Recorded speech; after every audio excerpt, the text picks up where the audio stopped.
And we are live. What's good, y'all? It's your man DL Saint with Shu Shu. What's good, y'all? How y'all feeling? How y'all feeling? Welcome to I Really Want to Know podcast. Shu Shu, what's up, girl? How you feeling? Nothing much. I'm good. How you feeling? I'm hanging in there, just doing the damn thing, sitting here checking the audio, making sure our audio is good. Um, Yeah.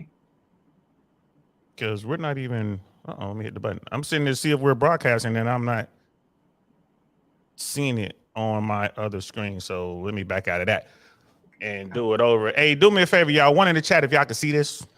One in the chat if y'all can hear this. One in the chat. You know what I mean? On my Cause side, through StreamYard it says live, and okay. it's on, so I don't know. Yeah, it says live on mine too, and I'm just sitting here. One, they can see it because I always watch in the I have another screen set up, and I can sit there and I can actually watch the broadcast. And for Right. whatever reason, it wouldn't let me, and I can hear it and all that. But we're getting ones in the chat. Everybody's saying they can hear us, so Oh, it's all gravy. It's all gravy. But so glad you're here, girl. How you feeling? How's your day? my day was cool. It was cool. It wasn't too bad. You know. I guess you could say typical Thursday. Like, it was just super hot outside, bro. Like New York been get hit like with a super heat wave. I don't know what's going on. I'm just like, oh. But I mean, it's cool though. Hopefully that means that once or not, we'll rush in too quick. You Yeah, I'm know, about to say, come January, I'm gonna replay this right here.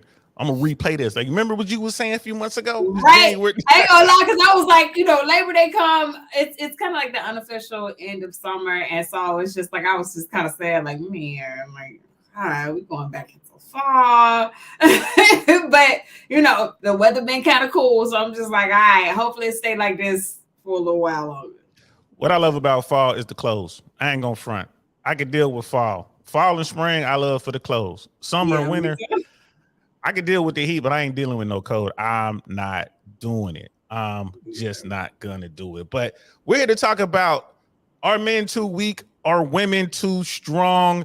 It is what it is. But first, Mhm. before we even do that, we gotta hit the intro. Bam! And we are live. What's good, y'all? Welcome to the I Really Want to Know podcast, y'all.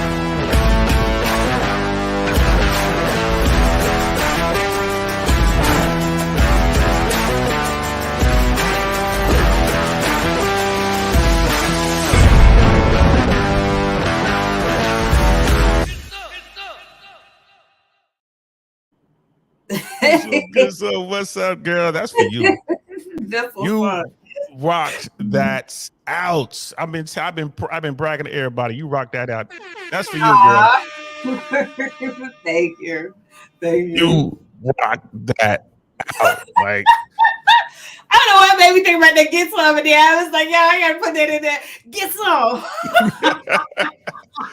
and the outro was fire too. I got to do some more stuff. Like I got to add some pictures and change this whatever. I got more work to do on this end, but I'm loving that intro and outro. For real, for real. Miss AKA ladies in the building. What's good, sis? Good to see you.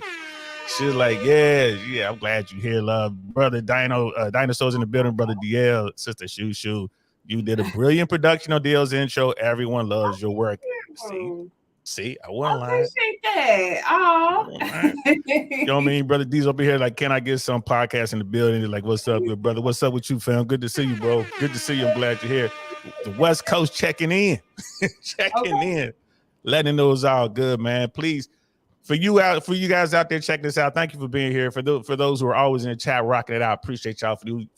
For those of y'all out there ninja watching, thank you. Please hit the like button or dislike button, whatever. If whichever one it is, subscribe if you don't mind. All that stuff is free, y'all.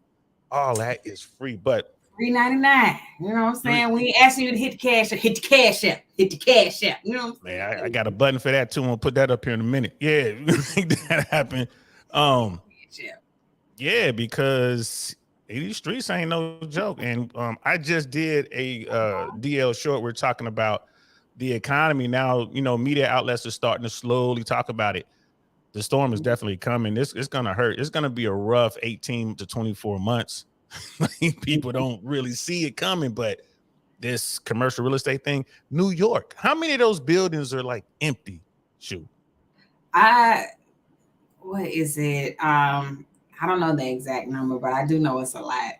Meanwhile, I was walking down Park Avenue this afternoon, and they got a whole like McLaren shop like on one corner, and then the next corner is like Maserati. I was like, okay. But there's people in there, you know what I'm saying?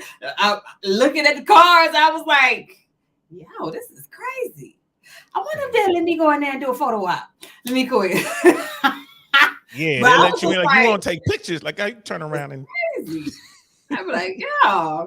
Like, come on. Like, first of all, I walk in there like, first of all, come on now. Y'all know I ain't in here about nothing. I'm just coming in here to do it for the gram, okay? You know what I mean? just doing it for the gram. Y'all know what it is. Y'all know I got like 18 followers. Let me take these pictures. You know what I'm saying? Get my subscribers up. Hey, it's hilarious. That is crazy. You know what I mean? And look, you know what I mean? Can I get some podcast? You look lovely, Shu Shu. You do, girl. You looking good. Thank you. You put on like lipstick and stuff. I'm surprised. I thought you was gonna have like you know what I'm saying, hair pulled back or something. Like, I don't, you know. Well, like it was gonna have me come up here with a bonnet on or something like that. Like, yeah, nah, I'm not doing that. I appreciate it though. You know what I mean? Coming through, brother Knightish is in the building. What's good? What's good? Scam likely. Yeah, we got brother Scam Dusto in the building, man. Yo, bro, Dust, man. I might, if I come down to that salsa thing, man, it'll be Friday. I got something I got to do on Saturday, and Friday's not looking good. So I'll keep you posted, bro. There's this big salsa event like an hour away down in Sarasota. I want to go, but I don't know if I'm gonna have the time. But good to see you. And then my brother Jay Swans is in the building. Stop all the yakky yak and get to the show. What are you gonna do? He said, "Stop all the pleasantries." What are you gonna do? Let's get to it. Dude ain't been in the chat in like 18 months. He come up in here talking crazy. See what happens when your brother come up in here. You can't do nothing. You just gotta sit there and take it. It's like being smacked in the head. You just gotta sit there and take it. Can't really do nothing. You know what I mean? And brother Dino wants to know any news on the strike. We'll definitely talk about that, and then we'll get into our topic. But what's going on with the strike right now? How you holding up? Well, the strike is not over. So know that there are some projects that SAG approves that people can do. But that's if you can get an audition, because you know what I mean, it's kind of tight right now. But other than that, yeah, no. I mean, understand the networks have enough footage. I'm talking about like unreleased footage to last them up through January. So like they don't have to bend on anything. Like they can really hold out. And this is the year of the union. You know, auto workers are talking about walking out because they want a 4-day work week and more money. Like, how you gonna ask to work less but you want more money? I love union, but I'm like, y'all might have wanted to dress that up a little different. Listen, I want to come in here. I want to work less and get paid more. All right, okay. Right. I ain't mad, but it's dress it up differently. You know what I mean? Do some sort of program where I can work an extra day and then take that day off later or something. I don't know, but I'm with them. You got some offices that are offering like, you know, the option of you can like work from home on Monday, but then you got to come into the office the rest of the week, or work from home on Friday and then you got to come into the office Monday through Thursday. You know, some businesses are doing that. So like, but for you to be like, nah, I don't want to work a day at all and give me more money for it. Like, how that work? You know, I'm with a union. It is what it is, but it's hard to you know, if your job is putting bumpers on the car, it's kind of hard to do that from home. You know what I mean? So it's like, let me put the bumpers on from home today, and then I'll come in the rest of the week. That ain't not at all. That ain't gonna work. You know, Jay Swans is talking about, you know, I gotta go to bed early. Yeah, you getting old, boy. You getting old. Scam. Be like, yo, man, get your car back, bro. Let me know if you come through, man. Let me know if you come down here tomorrow night. And Miss AKA Lady, a 4-day work week. I need that too. And work 10 a.m. to 1 p.m. on my days on. Hey, unionize. You'd be surprised what you can get. In the win, okay. Y'all better leave my unions alone. Y'all out here messing around. All right. You should retire. Right. Like, just retire. Everybody can't do what we did, bro. He and I both are retired from the aviation business. You know what I mean? So it's crazy. And Scam saying the union may be asking to work a 4 to 10 schedule versus 5 to 8. Hey, look, man. You're gonna have to work. You got to fight for it. I tell you that. Everyone's looking at UPS and they're like, that was a big win. But remember, the Railroad Association, whoever they are, remember that the president intervened on their thing, so they kind of didn't get what they were after.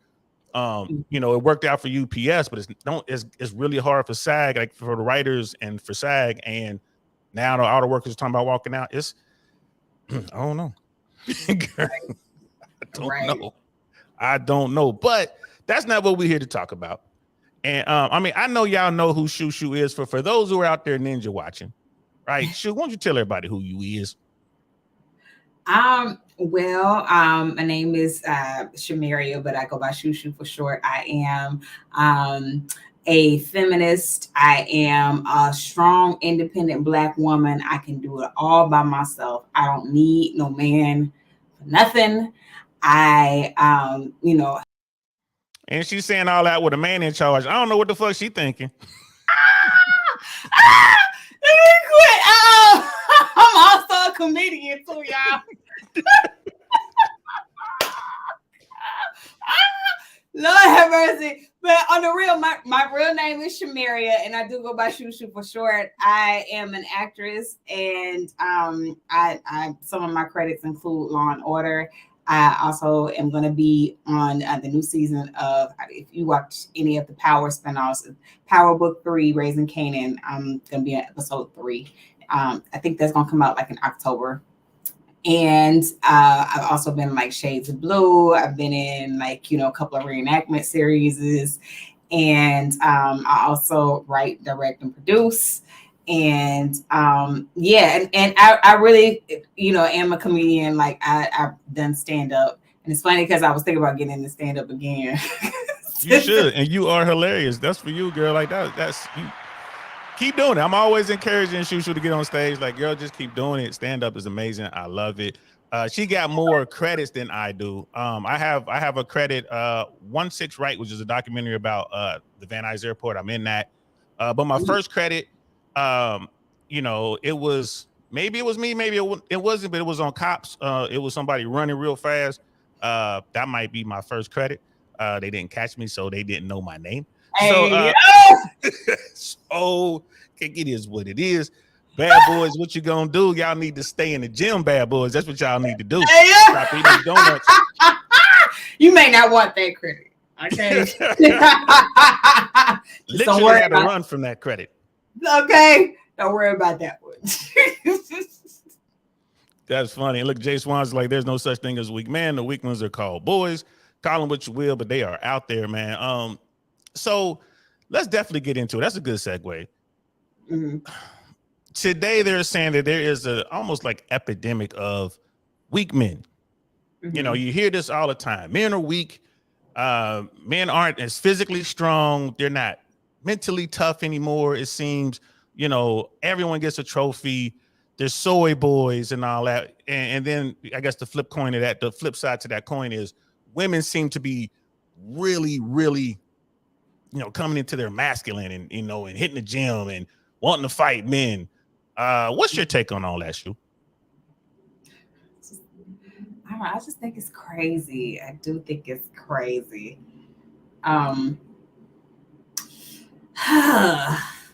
It's the men of today definitely aren't the men of yesteryear. I would definitely say that. It's yesteryear or yesterday?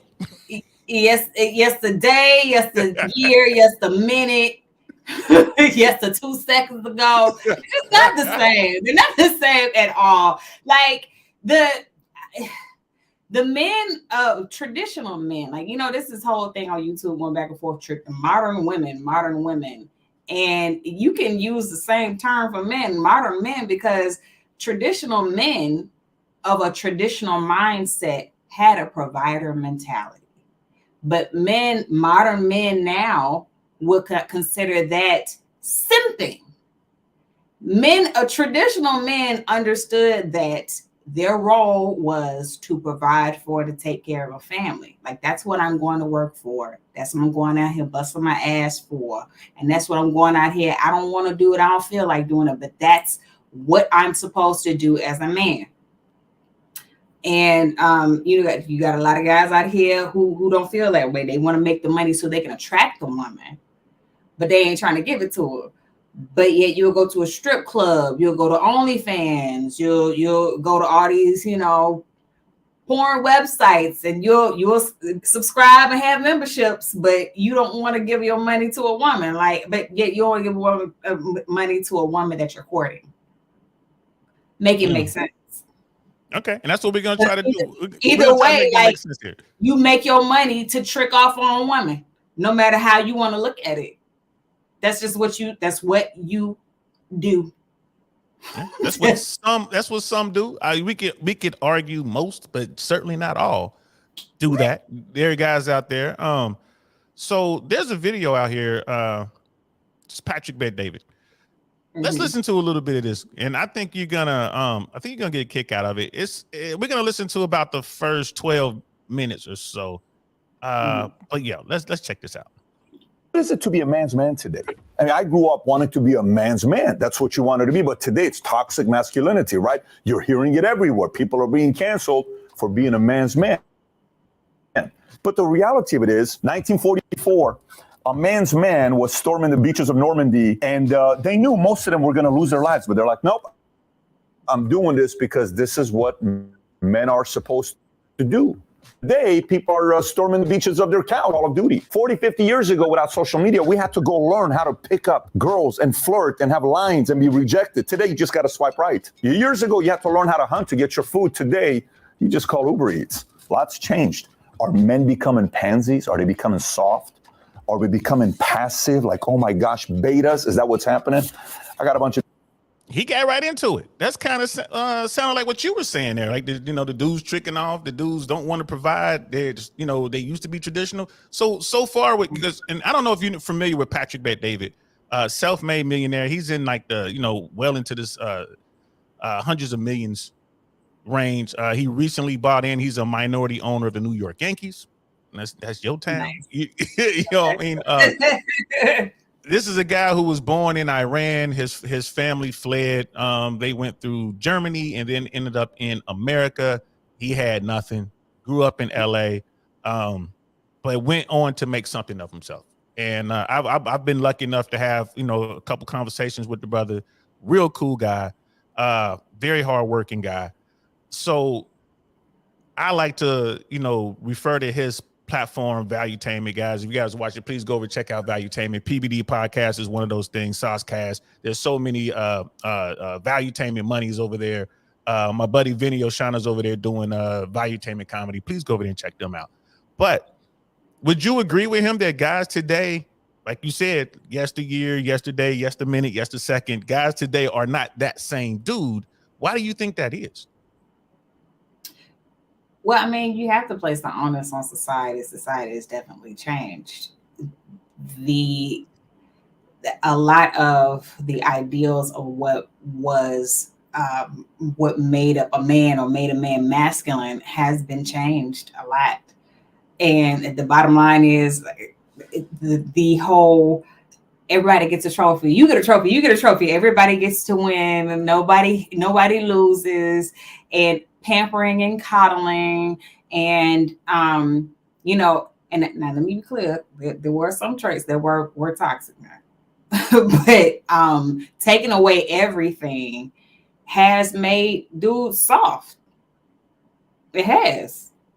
But like I just think that the most difficult thing for people to do is find balance. Anytime you have imbalance, you have chaos. And when you have if like, yes, I think a guy should be tough, he should be strong. But when you have an overabundance of that, it tends to like for instance, you don't teach men how to be emotionally intelligent because they don't. Like, nobody taught them, the traditional men or modern men, how to be emotionally intelligent, which is part of the problem. You got to teach men how to manage their emotions. Rather than teaching men emotional intelligence, you tell men they don't have emotions, and that's a lie. That's part of the biggest problem. And I would argue that there are those who tell men to get in touch with their emotions and just be one with your emotions and let your emotions out. I'm like, that's scary too. I'm like, I don't know about that. I don't know, but it's understanding what you're feeling, understanding what your triggers are, understanding where your triggers come from, so that when you're in a situation that you're getting triggered or that can trigger you, all right, I need to remove myself away from this situation. I need to step away from this because this isn't good.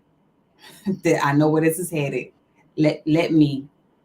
You can make more intelligent decisions, more responsible decisions that way. And as opposed to just being like brash.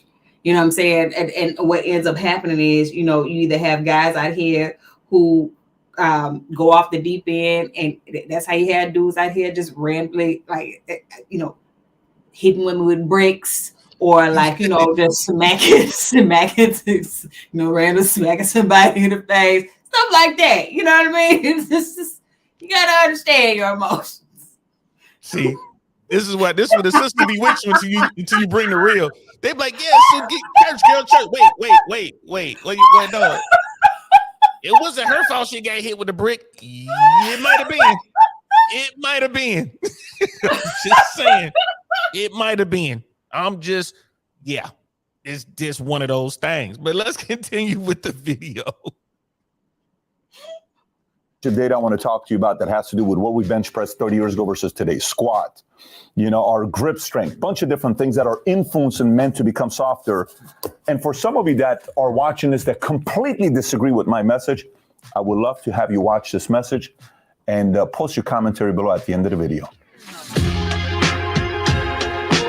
And before we get into it, like the stuff he was saying there about men being physically weaker, he's going to run the numbers here in a second. Have you noticed that? Or because I noticed when you talk to women, they normally refer to their bubble, of course. It's like that's their world. It's like, nah, the men in my world are strong and like that's all you mess with. But do you think that men, there's some logic in there that men are actually becoming physically weaker? I don't think necessarily physically weaker. The ones who are, I guess, physically weaker tend to be the ones who just don't work out, don't take care of themselves, or they don't work. They're not employed in a line of work where they have to be physical. They're required to be physical. Well, think about it, because once upon a time, physical labor was just part of life, everyday life. You would go out and work. You were throwing hay bales down the South. I'm sure y'all people used to that out there. You know what I mean? Pushing cows over, cow tipping. You had to have some strength for that, right? They said that's what y'all used to do. I don't know. I wasn't in the South like that, but you had jobs. You had to lift stuff up. Yeah, having a paper route. You had to ride that bike up and down the hills in the heat, throwing it. You know what I mean? So men and boys tended to be more physically active. Therefore, they were stronger. That's true. But you just told us who you hang out. You don't hang around no weak dudes. So any dudes out there, y'all better hit the gym. You trying to holler at Shu Shu. You can't go over there if you want. You know what I'm saying? You're a little weakling. You can't go out there. Red lipstick vibes in the building. What's good, sis? I hit the wrong button. What is good, sis? How you feeling? Let me show you some love. Thanks for coming through. Jay Swans is saying you using too many big words. Hey man, can't keep up. Hey y'all, I'm so done. Well, I mean, he does have a point, because the bottom line is, like, as the world has become like more like industrialized and like more people got cars and stuff like that, so people don't walk as much. Like back in the day, like my parents, like, they used to walk like everywhere, and they used to walk like all around the city, used to walk to school. And I'm not talking about this is like some like short, what we would consider like around the corner. Like it's a good distance, but to them, like, you get somebody today to walk the distance that they walked every day to school or to church or to the store or wherever, and people be crying like, oh my God, I can't do this. But they had no choice. I mean, they didn't have a car, so they either had to walk or they took the bus. You had to walk to get to the bus.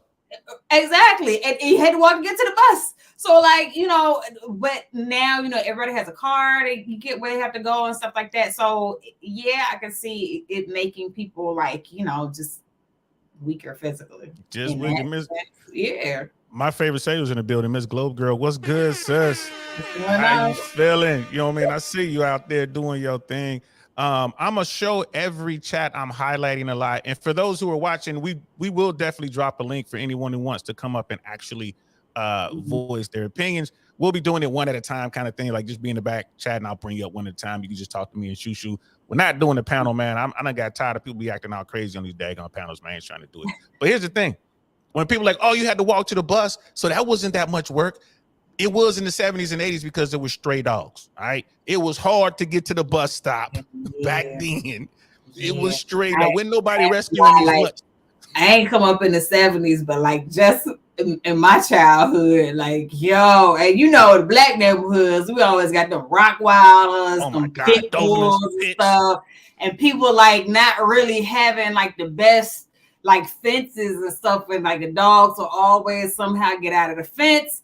And so here it is, you running from the dog. Like, yeah, you right. Why were black people so fast? We was always running. Terrified. We was running. It was an adventure. Boy, you was happy to make it back to the house. I made it. What? Parents being surprised to see you made it. We got to release more dogs next time. Just told me you ain't got no dogs out there. That boy fast. Make him play football. Boy. Yeah, you're right. I forgot about that. But yeah. Look at Cody. What's going on, Cody? King's in the building. What's going on? He's like, not strong, fat. That's facts. Sister Rose is in the building too as well. You know what I mean? What's going on? Oh, and that's true too. Like, yeah, over time, just the physical fitness of Americans especially has like just completely gone to hell. So many people, like the average American is like what, like just obese or overweight. 70% of Americans are obese or overweight. 70%, and number I think is going up. And they say the average weight of an American woman is 170 pounds. Yeah, I think a lot of that dynamic too. I mean, if we being real, like I don't know, I'm not in anybody's household, but I think a lot of it definitely has to be what we're eating. You know what I mean? Because back in the day, I can say at least like the women like cooked a lot more, but now because like people are like, such busier schedules and stuff like that, or like, maybe they don't have as much as a busy schedule. They just don't feel like cooking. So they order out, eating all that fast food at McDonald's and stuff like that all the time. Like it catch up with you. Yeah, and there's probably more processed foods out there too. I mean, everyone's not going to Sprouts or Whole Foods or Trader Joe's to grocery shop. They're going to get everything with all the corn syrup in it. You know what I mean? All the sugar in it. I know I'm addicted to sugar. Most Americans are addicted to sugar, and especially if you're not working out, being active is going to get you in more ways than one. Brother Jay Swans is saying, problem is we came up drinking 40s of OE, St. Ives. These cats drinking hard seltzers. I don't know about that, bro. And you didn't even know about none of that till you got to the unit, bro. So hush. But he was, to his defense, he was a kid when he got to, he was 17 years old when I met him, and he was already in the Army. Men ain't doing that these days. How about that? He's 17 when he got to the unit. He turned 18 pretty quick, but he ain't know nothing about that crazy drink till he met me. I was definitely a bad influence. So how much weight does a BBL add? It depends on how much fluid they put into you. 4 pounds. Whatever they inject into you, put on you. Like, she said they don't know how to cook. They don't know how to cook. They don't know how to cook. That too. Facts. Ain't being taught. Ain't getting taught. So, yeah, let's get back to the video. Let me tell you something.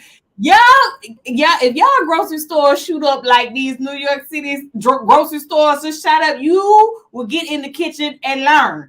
Okay, it will motivate you and it will incentivize you to get in the kitchen and learn. Okay, Miss AKA lady got so mad. We down here in Central Florida. She got so mad at the prices in the grocery store for fruits and vegetables, for watermelon in particular. She started growing them. That's how bad it was. She started growing them.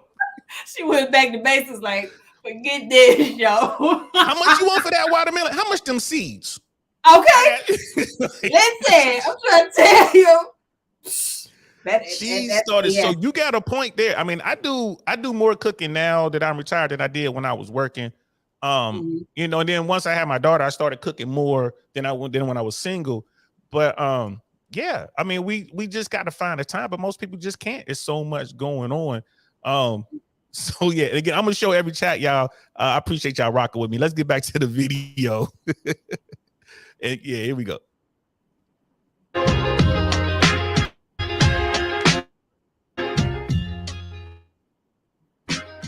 Stick around till the very end. I got a quiz for you, what you're driven. But it's important for us to look at some data to know if this is just gibberish or how are men really viewed and what kind of a life men live today. Before we get into it, I just want to give you some stats on, is there any relevance in men really struggling today? Like they can't find themselves. Are they really becoming softer or not? Scott Galloway wrote an article. The title was "The Most Dangerous Person in the World is a Young Man Who's Broke and Alone." Let me read some of the statistics that he has in this article. Men are more likely to use almost all types of illicit drugs at a higher rate than women. Thus, their higher prevalence of emergency room visits and inpatient substance abuse treatment. 93% of prison inmates are male, as are 98% of all death row inmates. Men are dramatically more likely to be homeless and for longer periods of time. Men now account for 41% of college enrollments, down from 60% in 1970. Men are twice as likely to overdose, 3.5 times more likely to commit suicide, and more than 9 times more likely to be incarcerated. A recent study revealed that 9 out of 10 mass violent attackers were male, and more than 2/3 of them were under the age of 35. Once again, the most dangerous person in the world is a broke and alone young male. Scott Galloway recommends 3 things. Start making money. We are living in a capitalist society. Get super strong. You want to be fit. You want to lift heavy weights and run long distances in your mind and in the gym. And last but not least, get out there, commit to meeting people, and quite frankly, try having sex. So interesting. Yeah, try. See, women can do when it comes to sex. It ain't a woman out there. I ain't gonna lie to you. I would argue that 99.9% of women, if they wanted to get some joystick tonight, could get it right now. Men, you gotta learn the ropes. You gotta put in the work. Yeah. That's true. You know what? It goes back to, what was it? It was a piece on the Big Think channel. This guy, he was talking about that. He was talking about the downfall of men, and he was saying how one of the biggest problems is that the role for women, or like the gender role structure, has changed for women, but it hasn't changed for men. There was this idea that, of course, the woman was just simply supposed to be the helper, meaning like, you could work, but there were only certain jobs, certain industries you could really go into, which were like pretty much, I guess you could say, assisting or helper type positions. You couldn't really be like an executive or like anything where it's like an actual leadership like role. You could always be the secretary or the assistant, or like, anything where you're like just helping. And also, this is public information too. Like, women always made less. And a lot of that structure is because ideally society has said man is supposed to be the breadwinner. That is the man's position. That is the man's role, which is why women made less money. And I can remember being in sociology. I remember I was in class, in my sociology class. This was printed in the book of the percentage of what men and what men make versus women make, and it broke it down by class too. White men made the most, of course, and I was just like, this is public knowledge. This is public information. But anyway, back to the subject. But, as society has changed, and now women are able to get into roles where we can make more money, and like, the salaries has increased. It changes the dynamic of the relationship. Like, so now men kind of feel lost because it's like, okay, you know, that's not my position anymore. That's not my role anymore. So now where does that leave me? But I mean, I would argue that it's always the man's role and always will be the role. But if you're a weak dude and you've never learned to become a man, then to that guy, he may feel that he was left out. Look, your brother in here. What's good, man? Drill, how you doing, bro? He's like, you really should have let me in on this conversation, bro. We're gonna drop the link a little bit later, man. Later, don't worry about it. Sister Lady Devoe is in the building. What's good? What's going on, Lady Devoe? How you doing, sis? Good to see you. I'm so glad she's gonna be back and forth. I appreciate you, love. But so we're gonna listen to a little bit more of Patrick Bet-David, and then we got a couple other videos keyed up because what you said resonates with me, and what I'm hearing is that women are boss babes now, right? That's when you kind of just like this whole third wave feminism thing is coming in. I don't need a man. Would you agree that that's pretty much what you're saying here? Well, yeah. Because you don't. The feminism part aside, women now can go out and earn and make their own financially. Yeah. Well, but see, okay, so understand this.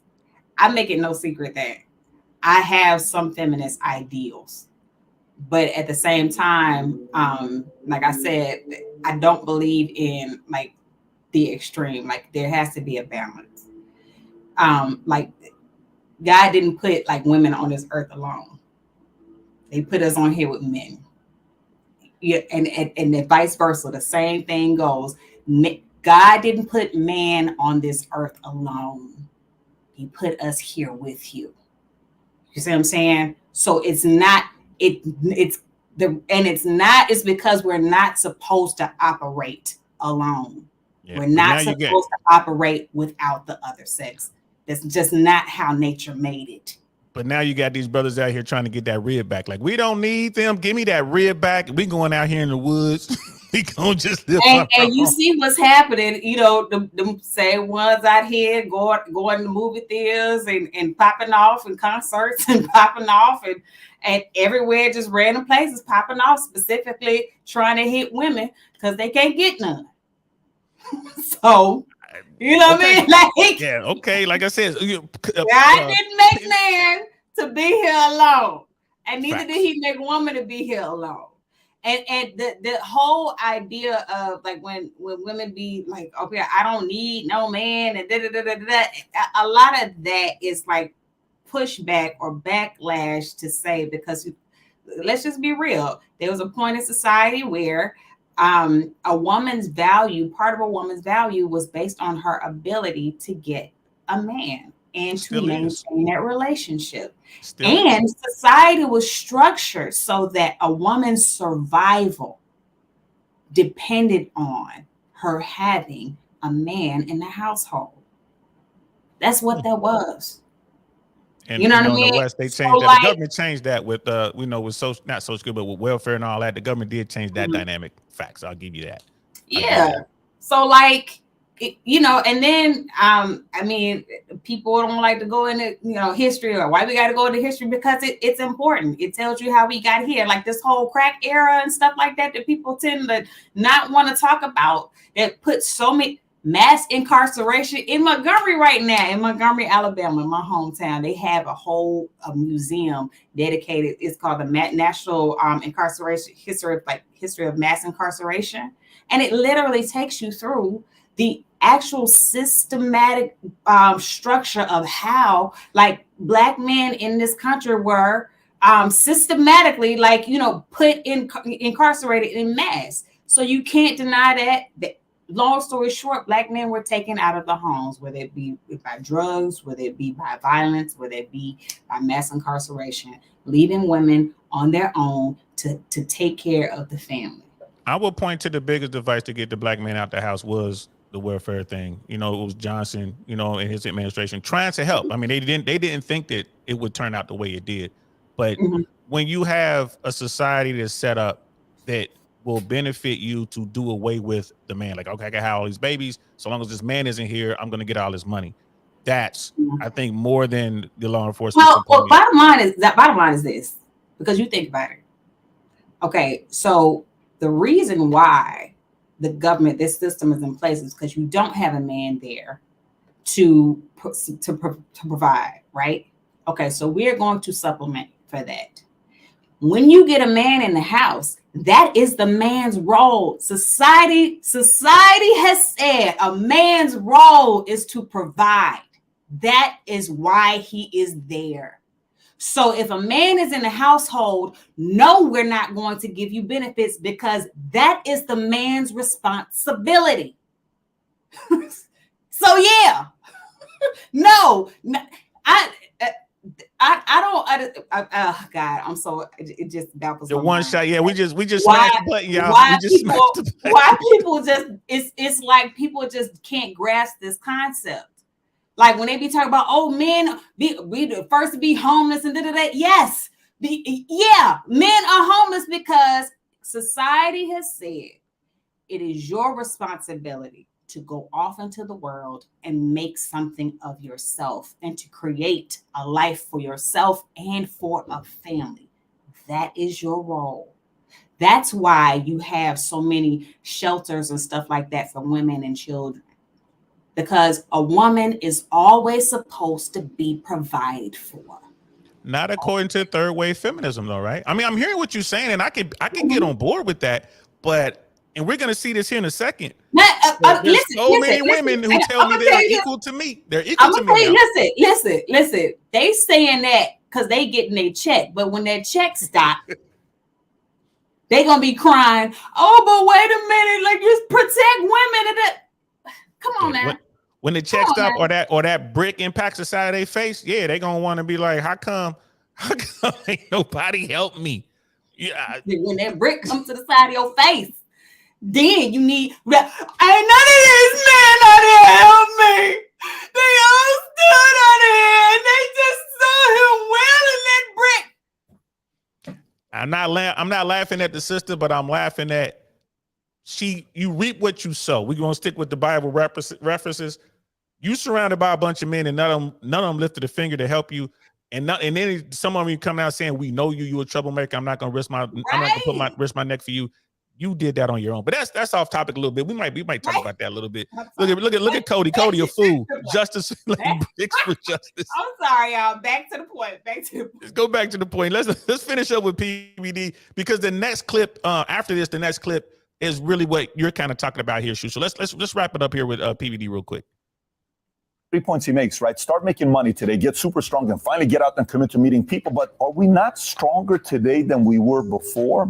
Let's take a look at some data to see if men are stronger today than maybe 20 or 30 years ago. There's 3 things I want to look at. I want to look at our bench press to before, squat, as well as your grip strength. They say your grip strength is a strong predicator of mortality in later life. So are we stronger today or before? Here's what the numbers tell us. So they surveyed 1,800 lifters ages 20 to 39 to see what the average bench press was 30 years ago versus today. And here's what they came up with. What the average man could bench press 30 years ago versus today. 30 years ago was 240 pounds versus today 187 pounds. Squat was 277 versus today 225. So when you look at this data, how do you process it? Grip strength, bench, squat, like why are we looking at this data? Maybe, just maybe, they're trying to get women to become stronger and weaker. Maybe I'm lots of people there, business owners, entrepreneurs. I challenge everybody to go do a certain questionnaire the first night, and the next they come and share their breakthrough with everybody. While I'm going through everyone, a lady sitting right here, like 7 rows right there, she gets up and she says, Patrick, I have to tell you my breakthrough last night. I said, what is it? She said, for the last 20 years, all I've been trying to do is compete against men to prove that I can make as much money as they make. I'm strong. I don't need them. I'm independent. I run a very successful salon. I do very well for myself. Everybody that works with me makes great money. I'm very, very, successful right now to my friends, to my peers. I said, okay, and where are you going with this? What's wrong with that? She said, the breakthrough I have yesterday is men are not the enemy. I want a husband. I want to get married. I want to have a family. How interesting is that, right? The person she wanted to beat the entire time, now she wants to marry.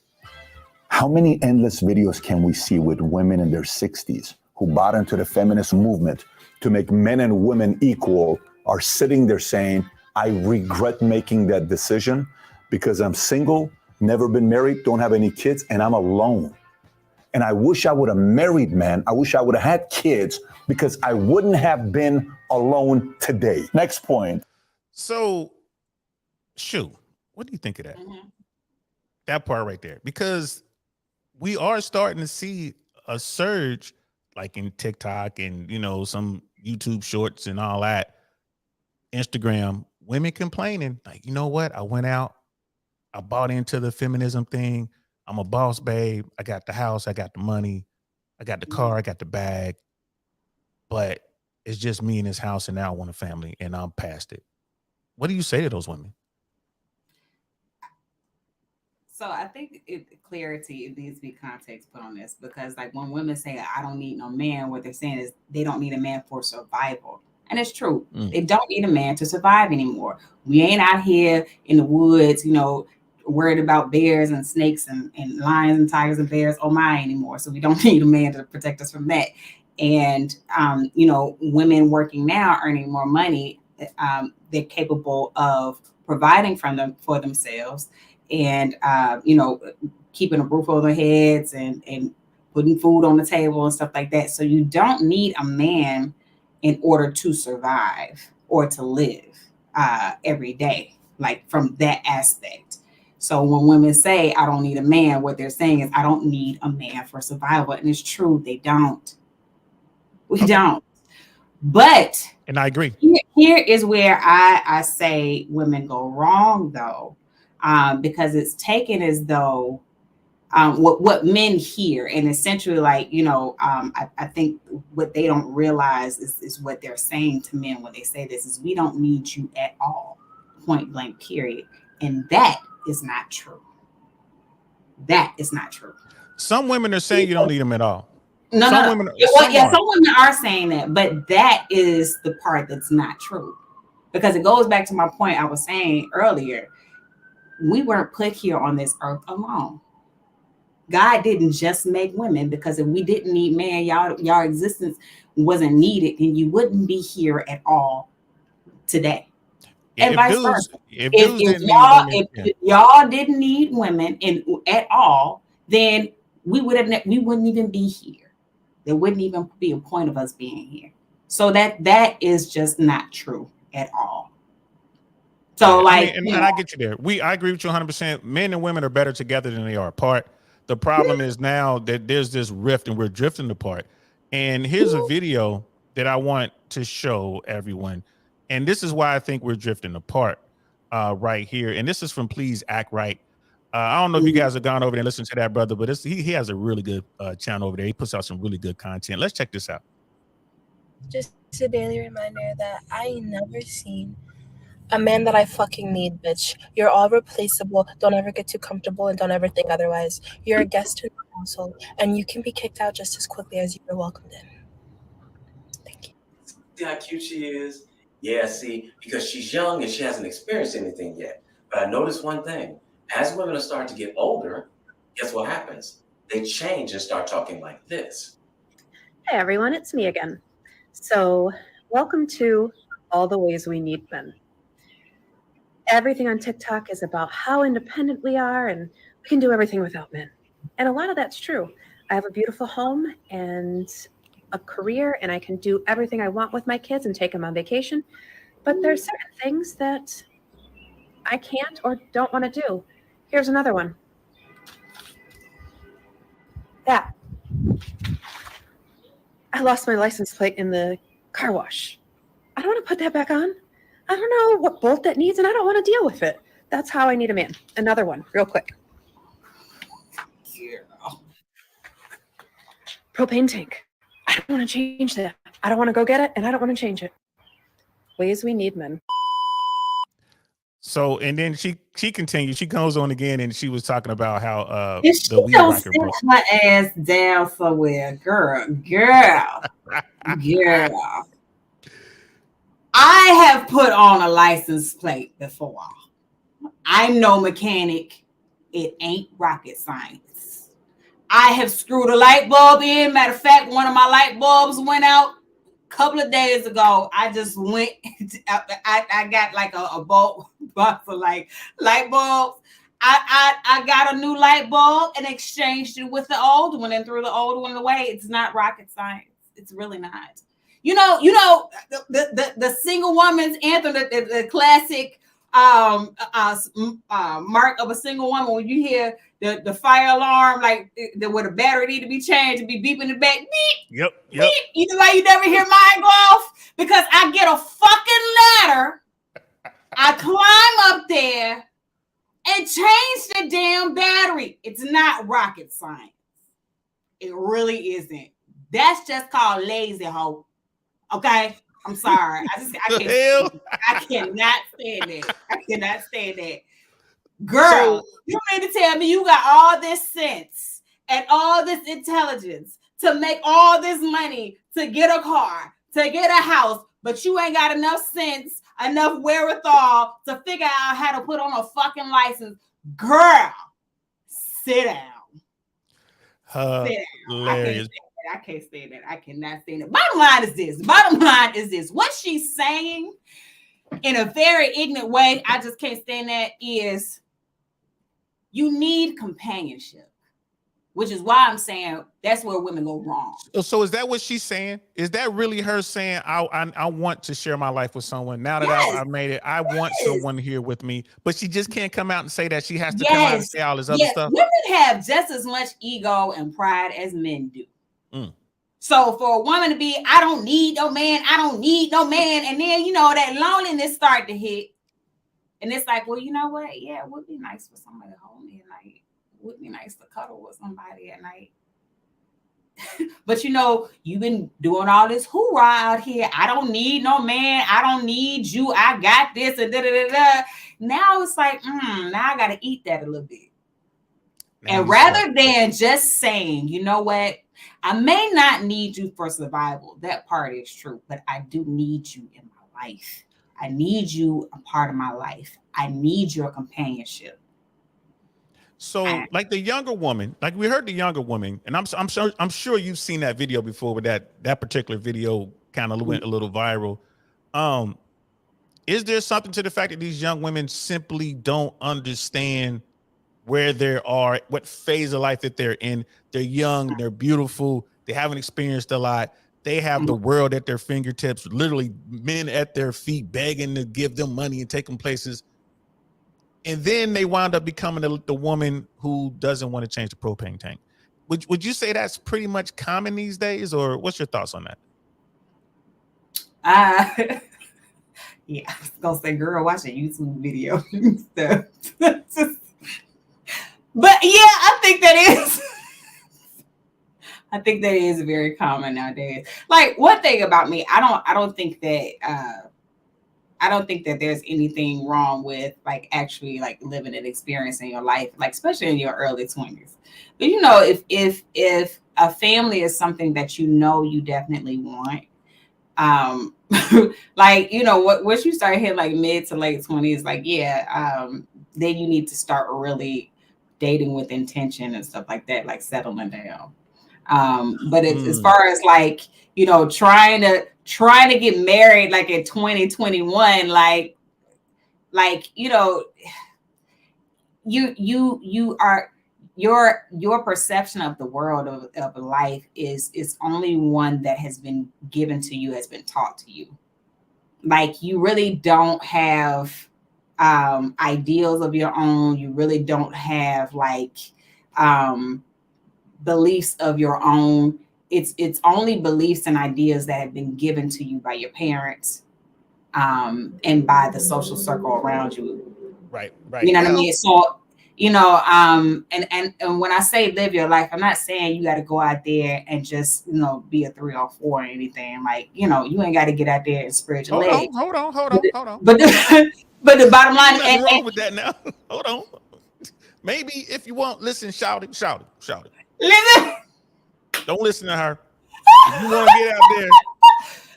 Hey, listen.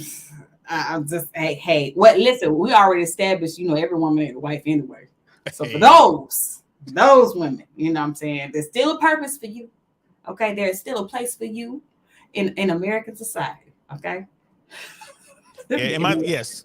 You can join the 304 Army. We got a slot for you. Okay. I am the recruiter. Okay. You just got to come see me so I can verify that you are in fact the 304. No problem. We do that. We take care of that. Brother Jay Swans was like, hey, wait, you know what I mean? We got married in our early 20s, and it appears to still be working. Because I was gonna say that your age, the cutoff that you used, I think may be too far. I was like, you might want to be looking to engage with and date with intentions to marry if you want to be married in your early to mid 20s, I would say. And then by the time you hit 26, 27, you're pretty much already about to get married. Like y'all have the understanding, maybe it's one of those prolonged engagements or whatever, but to wait until you're in your late 20s, it might be 2, 3, 4 years before you find that guy. You know what I mean? It's time is definitely a factor. Would you agree with that or no? I said time is a factor. The only thing is though, and Jason Wines ain't trying to call you old, but you still came up in an era where like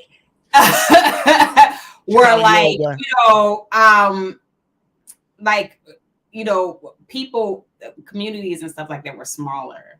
So like it's not like you really had a whole range of like a plethora of options. Like nowadays if you go to college, you have the people on your college campus and you have the internet. Like, you have online college, dating, you got the internet. And people have this, I want to go for the best I can get mentality. You know what I mean? Yeah. And then on top of that, a lot of times when you just take, a lot of times you just take the first option, the first thing you can get. What ultimately ends up happening a lot of times is that's how you end up with the women who either trying to reclaim their 20s because they spent their whole 20s married or in a relationship or like, playing house, being grown in their younger years. And they never got to live or experience life. Or you have them women who end up leaving their husbands because they like, I'm not happy. You know what I'm saying? Or like you have women who like it does create all those kind of issues. I can say this. I know enough married people, and I've had quite a few conversations with married women, and most of them, not every single one, but most of them has said that a lot of them feel like they got married too young. They don't regret being married or ever getting married. They don't regret their kids or ever having kids. They just feel like they did it too young. Sounds like they chose poorly. It's not that they got married too young. They just married the wrong person. And for those women out there, and this is serious, y'all, for those women out there who may be a little older, we do have senior slots in the 304 Army. I handle the recruitment for those as well. So if you just want to get into the 304 Army and help these incels do your duty, just break them off a little bit so they don't go out and do nothing stupid. Holler at Uncle Saint. Uncle Saint wants you. I just wanted to get that public announcement in there for anyone who got married too early. But seriously though, isn't it more that they chose the wrong person? No, not at all. Not at all. Because the women I've talked to have been married like long time. And if anything, a lot of them actually there's a little bit, and they admitted it to me, there's a little bit of jealousy there in terms of how I live my life freely. Like I travel, like, well, I start traveling more like now lately, but like, I go for like my dreams, all the other stuff. Like I live my life the way I want to live it on my own terms. And they never got an opportunity to do that before they ever got married. They just went straight into marriage. I don't know. I might disagree just a little bit there. It's like you have to, if you have someone who's serious about that commitment, that relationship, they mean the words, and that's what they do, and they get married young. I think they have a really good chance, better than later in life, of making that thing work. But that's just my take on it. But it's good to hear that opinion. It's really good to hear that opinion. Because the bottom line is, certain conversations you can have with people you have to have behind closed doors. They would never say it on a public platform. They would never say it in front of a crowd of people because of that same sentiment right there, DL. Oh, I think, that the earlier you get married, the better. But so many people, I'm talking about people who've been married 40 years on end, have said that they got married too young. Well, again, And so it's not just people who, for the people who got divorced, because I've dated with dates with a couple of guys who were divorced, and like one of the things I always ask is like, what did you learn from your divorce? I don't knock a divorce or count it like as a red flag or something like that. I'm just like, what did you learn from it? If you think he was gonna tell you the truth, he's gonna sit there and like, ooh, what is the PC correct statement here? I would want the dude to be like, I learned I like 304s. What's up, shawty? That's what I learned. I like one night stands. Let me tell you something. Most men like 304s. Most men do like whores. Deal with them. It's Sex not that they necessarily like sex them, with whores is fun. You know what I mean? Like, because one of the universal lies that men tell women is, or they try and sell women in this fairy tale of our pursuit of a fairy tale lifestyle, or finding that Prince Charming, is that making the guy wait as though a good guy ain't gonna try and force sex from you, which is true. Most decent guys understand. Hey, I understand the game, so I gotta wait. But the bottom line is, every guy wants sex from you. Every guy. Part of the reason why he's hollering at you is because he is sexually attracted to you. It's like, bottom line. Yep. Like, why are you? Come on. Okay. Man. So I'm spending money on you because I'm looking to get them buns. That's the bottom line, honey. The bottom line. He's not doing it because he's just nice. He's not doing it just because, he's just a gentleman. He's not doing it because he a simp. He doing it because he looking to get that booty. If he giving you something, my mom and my dad taught me this. Like, never accept a gift from a dude that you're not interested in, like romantically, because he's looking for something in exchange for that. Facts. And it ain't necessarily got to be immediate, but he looking for something in exchange for that gift. It's not Shu. Are you saying that he doesn't really want to be in your friend zone for the next 12 years and not get nothing? Hell no. He ain't looking to just be your friend. He ain't just because he's just such a nice dude. That nice dude is just trying to find a nice way into your panties. That's it. Hey, I like that right there. And he's gonna use the power of the holla to get there. Exactly. That's it. That's it. So I don't know if you saw it in the chat, but Miss AKA Lady and Cody is King was wilding the whole time we've been. Oh my God, they was going back and forth. You got to watch it in replay. But finally, Miss AKA Lady was like, "Okay, I stopped. I quit." And Cody was like, "Thank God." He was like, "I'm not gonna lie, I was reaching." They were going crazy. They were going crazy. You gotta watch that team replay. This was like better than Monty Python's, bro. Like the beginning of Holy Grail. It went off the rails. Oh my God. Oh, that was funny. But get back to the topic. So when these things happen, right? Mm-hmm. Every action has an equal and opposite reaction, right? That's in everything in life. Science is everything, right? Right. The male reaction to this is that guys are not necessarily going their own way, although some of those dudes are doing it, but guys are pulling back.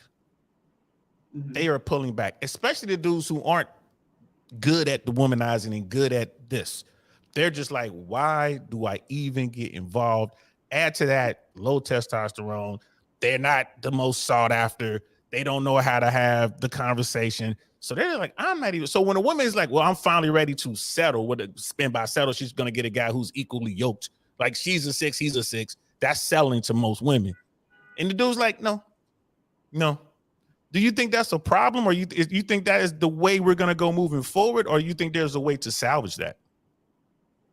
Well, it was we definitely gonna have to find some way of stopping this, because it's already getting disastrous. You know what I mean? It's just so much to unpack here. So with the guys, what's his name? The guy in the video you played, Patrick Bet for Valuetainment. Yeah, Patrick, PBD. like he was saying, like, you know, back in the day, guys understood that you know, you have to talk to women. Like, you have to. That's the only way you're gonna get a woman. You have to talk to her. Whereas nowadays, all they got to do is swipe right or text. And you know, texting is like so impersonal, like because you can't hear the context of what's being said, or like how someone says something is important, because then you know if they're serious, if they're joking, if they're being sarcastic, if they really appreciate or liked what the message that you sent them. Like it matters. Context does matter, as much as people try and dismiss it. Like the people don't like my tone. Like Kevin Samuels used to say, oh, y'all get so caught up in my tone. Yeah, because your tone is a part of communicating. That's a part of communicating. So yes, tone does matter. And so that kind of took what I want to say, that umph in a man or on a young guy to say, well, you know what, F it, I'm gonna just, you know, it's now or nothing, you know, let me go ahead and at least try. Whereas like now these young guys, it's like, well, I don't have it. It is this self-defeating train of thought that they have. Well, and it's like what you said earlier. You know, they think they're supposed to get a trophy. In the real world, everyone does not get a trophy. We preach that over here, and That's they think true. they do. That's they true. think they do. And my sister's in the building. With the whole settling thing with women, let's just be honest too. Like, you got to go back to the concept and the principles that we teach in our society to girls and boys in terms of like gender roles.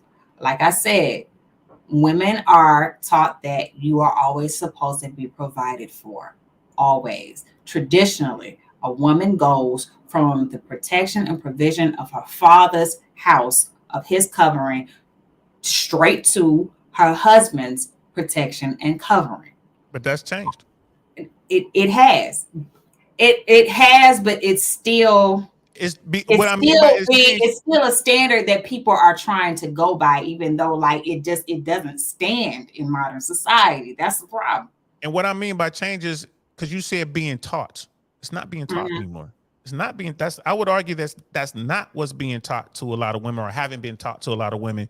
Maybe the moms, maybe the family tried to teach it, and then we already talked about men being out the home, so you don't have that male voice there to help, you know what I mean, keep this thing right. Well, no, the concept is still being taught, DL, which is why it's not being accepted then, because it's not being accepted, and we got some videos so we're gonna look at. No, and I'll tell you why I'm saying the concept is still there, because when you hear women saying, oh, a man gotta make as much as me or more, like, where does that come from? Why does he have to make more than you? It's because traditionally a man's role was to be the provider. Provider meant a head of household. In order to earn that title, that meant you had to be the breadwinner.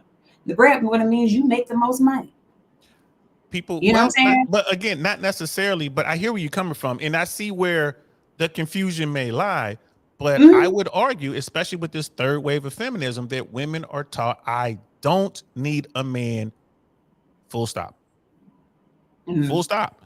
And you can't hold me accountable, and I'm finna go out here. You know what I mean? Yeah. Okay, so you have the women who, I don't need a man at all. Then you have the women who say, I do want a man. I do need a man. And later. But the ones who are saying I need a man are saying my requirements for the man I need, though, is he got to make what I'm making or more. And if he doesn't make what I make or more, then I'm settling.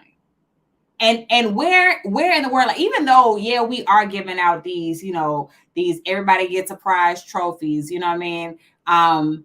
We're still not necessarily like taught that mediocre is acceptable, like that average is acceptable, because that's considered mediocre. You're still taught you're supposed to go for, you're still supposed to have the best. Whatever the best option is, you're still supposed to go for that. So a lot of women, that's where they get this idea that if I get a man who doesn't make as much as me, then I'm settling because he's average. Average is mediocre. That's why you got so many women who won't call themselves average. We're going to get into that. Is mediocre. We're definitely going to get into that. Nobody wants to be mediocre. And that means we're living in a fake world. We're definitely going to get into that. But real quick, I just want to say shout out to my little sis in the building. Hey, big bro, Team Swanson, life, love you, my King Swanson. That is Jay Swan's wife. That is my little sis. Listen, be respectful. If anybody messes up out there in the chat, out there in Ninja watching, y'all mess up, you're going to have two paratroopers, or a paratrooper and a ranger, all up in your ass. Mess around. Y'all better be respectful to her. Find out. Okay. Mess around and find out. I can love you to death, but I will put a red beam on you. You mess up. I'm just letting you know. We got a whole nother thing going on, you know what I mean, on that side of the world. But these two, and whenever I think of people who get married, and I think about success stories with marriage, I always think about these two. I only have a few reference points in my life, to be honest, with people who had successful marriages. I know people who've had successful relationships and didn't get married, almost just as many. But when it comes to marriages, and like Jay Swan said, he's like, we've been married longer than the ages we were when we met, right? And they got married in their 20s. So they've been married longer than that, in facts. And I'm so proud, and I love it. And I've seen it. I know what it takes. I know it can happen, but that also means I know how much work goes into it. And you know that, you know, people got to understand it's a lot of work. Life of Cash in the building. What's good, fam? Good to see you. What's going Thank on, you, brother. Cash? Yeah, it's like, well, looks like another dope stream because you here. That's what, I don't know. Everybody come out the woodwork when Shu say Shu Shu was coming. Well, maybe I got some time to come by and check it out. It's all good though. It's all good. That's my brother. That's my brother. We done actually, like I said, I can't say I know you until we break bread. I know this brother. We done broke bread. We done had drinks. You know, Shu Shu is it's like my, you know, we in the trenches together in this YouTube world. That's my YouTube sis, but we ain't broke bread yet. So I can't say I know Shu Shu. I can't say I know Mandrill, but we gonna change that. We gonna change that. We gonna meet. You know what I mean? We gonna break bread. I'm gonna make her get on stage. Quit being scared. Get up there and tell some jokes. Do 5 minutes, girl. 5 minutes. But I stand on what I said earlier about, you know, people getting married young. I think it's best that they do get married young, but they have to be committed to what they are doing. If there's any doubt, then they shouldn't say the words. That's my take on that. Don't say the words if there's any doubt. Just live in sin for the next 20 years or however long you need to make up your mind. But don't say the words or modify the words. That's the thing that gets me. You know, I understand the legal part of marriage, and you want to get divorced for whatever reason, fine. You know, someone's going to get crushed. Generally, the person who makes money, fine. And that's changing too, because women are starting to out-earn men, so they're starting to get hurt in the family court system, which is amazing. I love it. They're going to change the laws, though, but that's because women vote and men don't. They're going to change the laws. But I think that it's better. The few couples I know that have gone a distance with marriage got together young. And then now there's some people out there that I know that got divorced and all that, and then they found someone later in life, and it's like, well, look at us. Our marriage works. Like, bro, y'all been married 4 years. You 70. You know what I mean? It ain't like y'all been married. You know what? I've seen quite a few marriages, like successful marriages. Well, I would say like marriages where they were like together a long, long time. And the difference between them and a lot of the people who end up just not marrying or just don't want to get married is that both parties are seriously committed to it. You know what I mean? It's number one, something that they both want to do and they're seriously committed to doing. Like they both have this mind of this is what I'm committed to no matter what. Whereas, like, you know, you got a lot of people who, I don't know, I want to be able to have the option to leave if this don't work out. If I'm upset, I want to be able to have the option to leave and not have to go through a court system to do it. And, you know, you have a lot of people who maybe they feel like, okay, you know, this person is cool, but I don't want to get locked into something just in case something else comes along better. You know what I mean? I mean, it's just... the bottom line is the mindset isn't the same. So, I mean, because you can have people who get married in their 30s and still be married until death do them part. Like the mindset is different though. You have to have a mindset of number one, compromise, and and a commitment mindset. I'm committed to this person. But the thing that gets me is I've seen so many people be in long, and I mean long-term relationships. You know what I mean? 10, 15, 20 years, finally go and get legally married. And after like 6-7 months, now you want to get a divorce. Like you done been through everything a couple can possibly go through. But once you get the legal commitment, now you can't do this shit. I don't understand how that works. Listen. My thing is this. If I'm in that long-term relationship and everything was fine, and then we get married and 6 months later we get divorced, sounds to me that somebody was trying to secure the bags. It sounds to me that someone was like, you know what, I'm gonna get something for all that time I put in. And since let's say it was a dude, he wasn't doing that great, and then he got married, and now he getting that his women making that Mary J. Blige money. All right, okay. Cool. I'm gonna get divorced 6 months later. I'm gonna get my money. And I'm gonna get child support for the child that ain't even hers. Yeah, hey, that's what it is. Wonderful 34 is in the building. What's good, fam? I did drop the link just so you guys know. I'll be pulling people up one at a time so you can talk to me and Shu Shu. Guys, will do me a favor. The guy was in the back. Let me see your face real quick, man. Just turn your camera on for a second so I can see you. When you come up, you can use your emoji. It's fine. Just want to make sure we're not dealing with an alien or something like that. Not an alien. Yeah, dealing with an AT alien or something like that. It looks like Guys Will might have walked away from the camera, so I ain't seen that. So Guys Will, do me a favor, man. Just let me see you while you're in the back chat. Before I pull you up, I'm gonna need to see your face, but you can use your Oh, that's Cody. Never mind. That's you. I didn't know that was you, Cody. That's Cody, right? Yeah, I didn't know that was Cody. They got all these different names, man. He must be running from YouTube or something like that. Okay. So, you know what I mean? He's undercover. That's my guy. Something like that. That's my brother. He undercover. Hey, and Wonderful 34 is like somebody said Shu Shu's on DL show. We see it's because of Shu Shu. I'm so good. Man, it's crazy. And if anybody out there is texting me, I don't have my phone next to me. So if I'm not answering, it's not I'm not ignoring you. It's just my phone is downstairs and I'm upstairs. Sorry, I didn't bring it up here. You know what I mean? Looking, Jay Swan's like Paratroopers Only podcast. That's not this one, but it's coming up.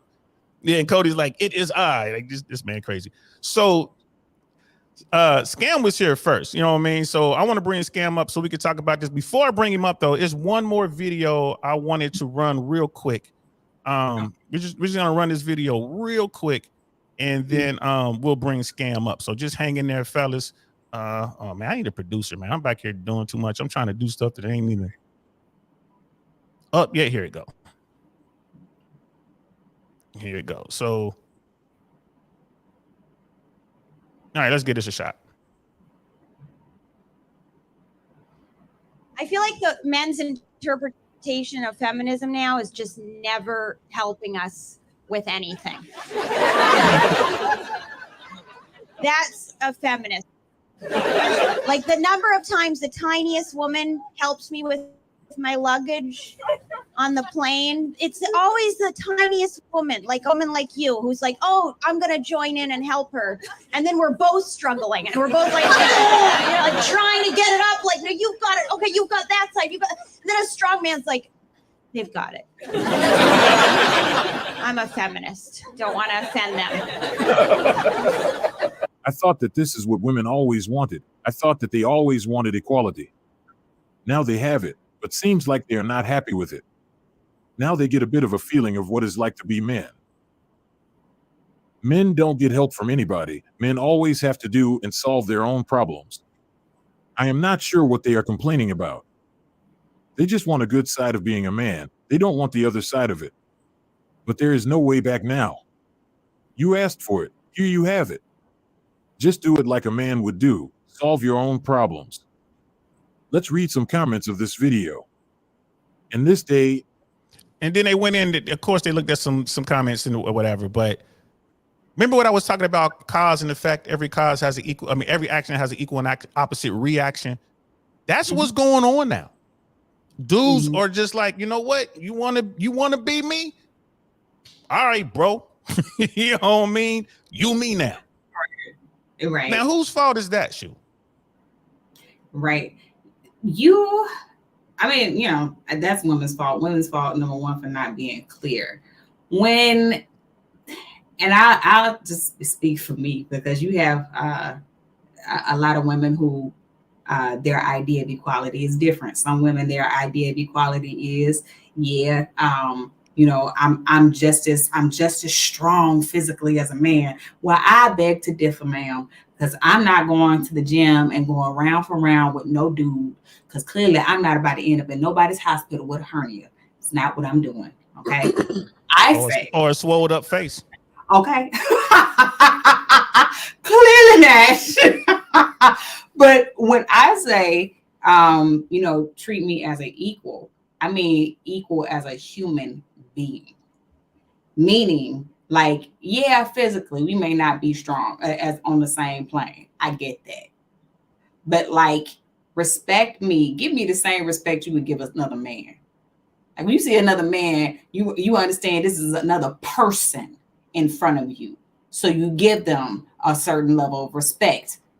Give me the same respect. Respect me like you see a person, a human being standing here, not a servant that's supposed to be beneath you. Like that man talking to you, you listen to him when he speaks. You whether you agree with his opinion or not, you still hear him out. Well, I'm a woman, I'm a person. Listen to me when I speak. Whether you agree with my opinions or not, hear me out. Okay. Like, point blank, that's it. All right. Well, let's let Brother Scam take the float for a hot second, man. First of all, good to see you, fam. How you doing, bro? Shout out What's to going you. on, Cam? All is well. Dust. Dust and crust as usual. Of course. To be honest, I got to the point where I don't even hear the stuff. What if it was a man? If it was a woman? The men's. It just goes in one ear and out the other at this point. There's people who want to go and do things the right way, live a good life, top 20%, whatever, how you always describe them. They don't have these conversations. They don't. They go have their business. They talk to a woman. She says yes or no. They manage.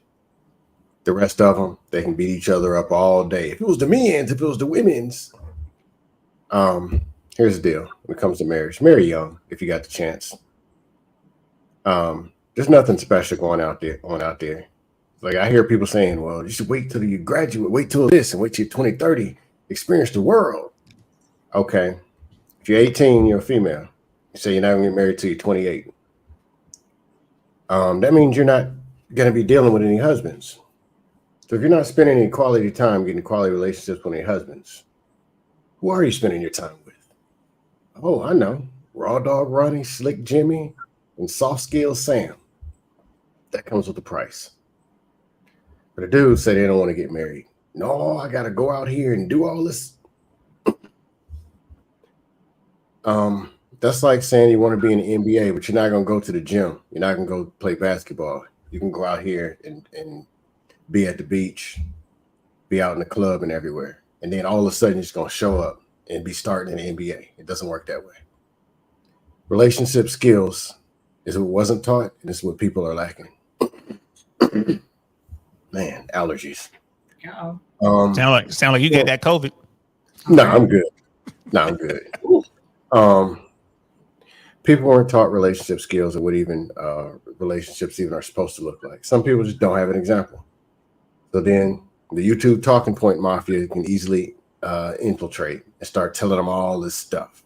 Some of it makes sense. A lot of it is just whatever they want to hear. And they get absorbed in it. Now they'll run around here celebrating the daggone brick incident. Like, come on, man. Really?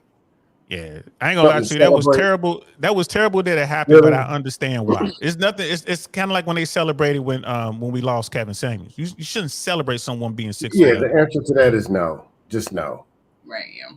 But relationship skills, how to be attractive, how to effectively communicate. That's about 50-60% right there. And most of it has to do with listening, understanding emotional intelligence and a balance with logic, navigating through problems, problem solving, compromise, confidence, the things that effective leadership. I'm not a fan of all this accountability, because accountability is after somebody already screwed the hell up.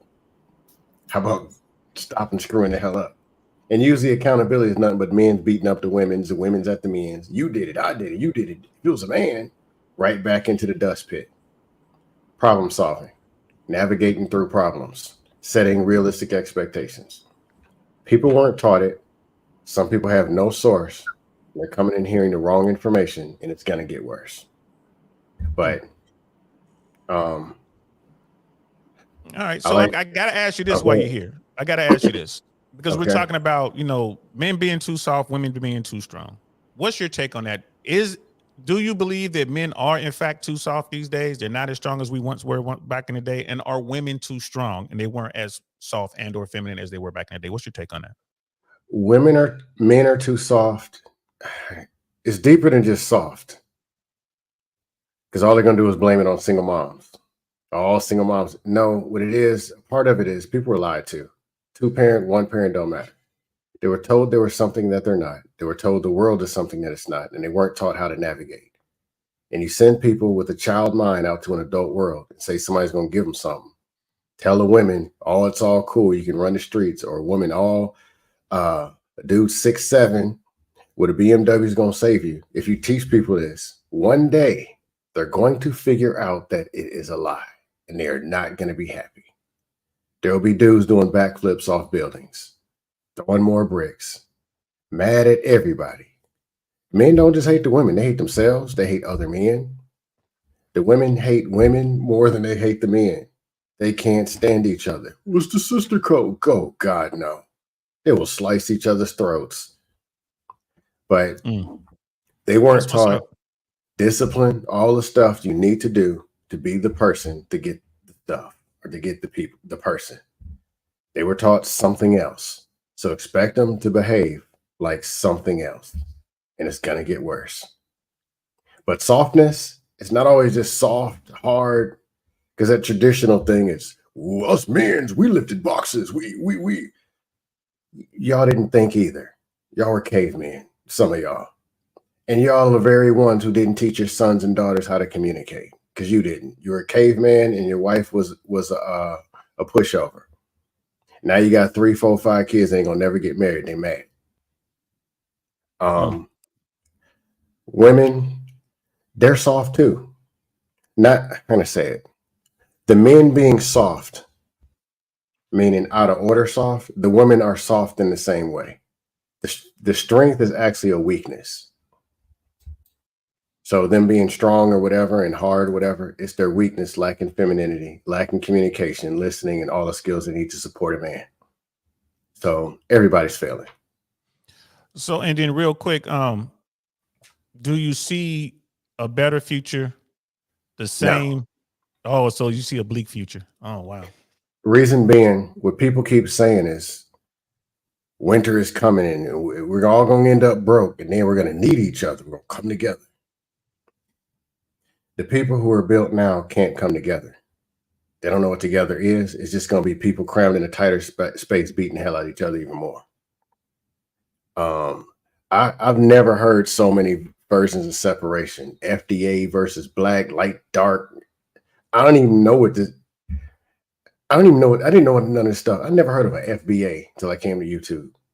I didn't know people were still having these actual light skin, dark skin. Then white, they out of control too. Hispanics, Cubans hating Dominicans, and Americanized hating it's just a mess. Everybody hate everybody, and it's a culture. But yeah, that's what's up. Definitely gave us something to think about, man. That's right there. I can get that to you, man. I was expecting some dust. You came with the real, bro. Came with the real. So while you're here, real quick, just shout out you still got your channel? Want to shoot it out real quick? Yeah, my channel. I haven't fired up the dust yet. There will be some, but I've been going light because there's some conversations that need to be had. Stuff like things like I just said. The Scam Likely show. I'll put it in the chat. Scam likely shows in full effect. We talk about stuff like did anger management. Next week, we're going to talk about interviewing. We talk about professionalism in the workplace, men and women working together, how to protect yourself, which you can and can't say. Well, not deep into religion. Bible thumpers versus the church bashers. Like, how can we start having a conversation and making sense? And stop beating on these kids. That ain't the solution. Who spilled the Kool-Aid? Beat them. No. Hit me up when you do that show. Already did it. Damn, do it again. There'll be a part 2. Do it again. But I appreciate you, bro. We gonna do that. Scam like y'all. Scam's gonna drop it in the chat, man. So make sure y'all go over there and support the brother. Go over there and subscribe. Let him get his numbers up. And I'm definitely gonna get over there, man. And then I'm sure he's gonna do a show on dancing on that salsa life, bro, because that's what it is, man. So appreciate you, bro. Thanks for coming up. That's for you. Scam likely. I'm gonna get you over there too. Yes, sir. I'll get there. Peace. And then we gotta have the man, the myth, the legend himself up in this joint, man. Cody is king. What's good, bro? How you feeling, man? Good to see you, bro. How you guys doing? Really? Yeah, hell yeah. God's will. Sir Bricks a bitch. I don't know about you guys, but that whole story sounded sus as hell. I watched a bit of Freezy's show on it too. So is that a tranny or not? No, She's a woman. Part of that community, she's a woman, but she is lesbian. Yeah, she's delusional and deranged mentally. You can tell. But as far as Cody, real quick though. So Bricks a bitch. Sir Bricks a bitch. Yeah. the night of justice that we all needed. Woo, boy, hey, it's good. Man, you crazy. Go ahead though, bro. Thanks for coming up, man. Appreciate you, man. So you know what we're talking about here, man. We're talking about, are men too soft or women too strong? We're talking about this whole dynamic in today's marketplace. You're in North America, but you're not in America, not in the U.S. What's your take on all this, brother? I mean, I think it's obvious that men are getting softer and women are becoming more masculine. It's by design. Like nobody's been questioning this since the feminine fucking movement started up, right? Men are, like, you've talked about testosterone levels dropping, which is true, but in general, also what they've tried hard to do is just knock the actual confidence and energy out of men. Besides the hormonal factors, everybody, you talk to these guys, their spirits are broken, right? And I think that's the biggest aspect of it. You can take the environment and the hormones too, but women are encouraged up. They're told they're better than they are. They're told that they're gods and goddesses and anything is achievable. We used to tell that to every kid back in the day. Nowadays, it's, man, you're an oppressor. You're a violent victimizer. But women are told no matter what, they can achieve and go up as far as they want. But if you try to do that as a man, what you're actually doing is you're taking away that woman's opportunity that she could be getting up further ahead than you. That's what's taught in school these days. It's that kind of propaganda, you know. But I think that's a huge factor in the encouragement for why these men they've given up on a lot of it. They're encouraged not to try to strive forward for more. But you see very, very much so through the media and through school system that women are encouraged to become entrepreneurs and do everything that men were expected to do back in the day. Become the breadwinner, work all fucking day, slave your life away for nothing so you can retire at 60 and enjoy being old and miserable. The propaganda has just shifted. And they try to masculinize women. So what happens when you reverse the roles of the sexes here? Both become unhealthy and miserable. Nothing good happens for either one. Now, Shu, before you jump in, because I do want you to jump in, I just want to ask Sir Brixabitch one question. But seriously though, I want to go back to, you said men are broken. Did I hear you correct? Yeah, absolutely. The spirit of men, I would say. The spirit of men are broken. Can you expand on that just a little bit for me, bro? I think they're so beaten down by propaganda that everybody's scared to act like a man. They're scared to say the truth. They're falling into the very feminine aspect of controlling their speech so much instead of offending somebody or to say something that might even upset somebody a little bit, that they control their own speech and their own thoughts so much. So nobody's telling the truth. They're scared to open their mouths. They're scared to show up at public events because they'll be attacked for standing on the wrong side of the line. Versus women, it's not the case. They could go stand for whatever, nobody's going to get attacked in an abortion rally if you're a woman. They might yell at you as the most, but if a man, they're coming after you. And both sides, both men and the women will attack you. It's just different across the board. The men are encouraged to sit down, shut up. Women are encouraged to have a voice. So my point isn't, it's just not just the political aspect. It's across the whole fucking board, the spectrum in North America from what I see. It's by design. That's my point. Damn, thanks, bro. Shoo Shoo, go ahead. I know you might have a couple things. Remember last time y'all spoke, we had a little bad connection, but so this is like kind of part 2. Shoo Shoo. Well, I hear all of that. Sir Bricks was it Brixtovich. Yes, Brixtovich made some very good points. But at the same time, you gotta keep in mind, men still run the world. Men still run the world. So even though with all of this propaganda, teaching young boys that, hey, broken spirits, that's only a certain percentage of men because men still run it. That's debatable, Shu Shu. Even with all of our success and all this other stuff, men still run it. What makes you think men really run the world? From my look at it, we're more run like a matriarchal society, right? Everybody's pandered, everybody's overprotected. You're not allowed to say anything that might offend somebody or upset them anyway. Who acts like that? And who raises their kids like that? It's women, not men. Well, I mean, think about it. Who gets to choose the next generation of people? Is it men picking and choosing, or is it women that have the majority control over sex? Do you remember the Wizard of Oz? Who? Wizard of Oz? Sure. Yeah. Yes. So when you get, to the castle and you go to see the wizard, you realize, the facade is this big, great, grandeur wizard up here, making everything happen. But behind the scenes, guess what? Guess who it is? But that's exactly my point for the patriarchy-matriarchy argument. Everybody's told that it's the big, bad patriarchy doing all these horrible things and oppressing the shit out of women. But that's not the case, is it? Reality is our society is more run like a matriarchy. And since the Queen of England, or which is basically the real country that rules the world, that's where most of the central banks and everything's based out of there. So it's been a woman ruling the world in general. How many world wars have we had since it's been the Queen ruling the world? Right. It's been peaceful. That's one thing about it. It's been peaceful. But it's not peaceful. We've had 2 world wars with queens on the throne. You said as what now? 2 world wars.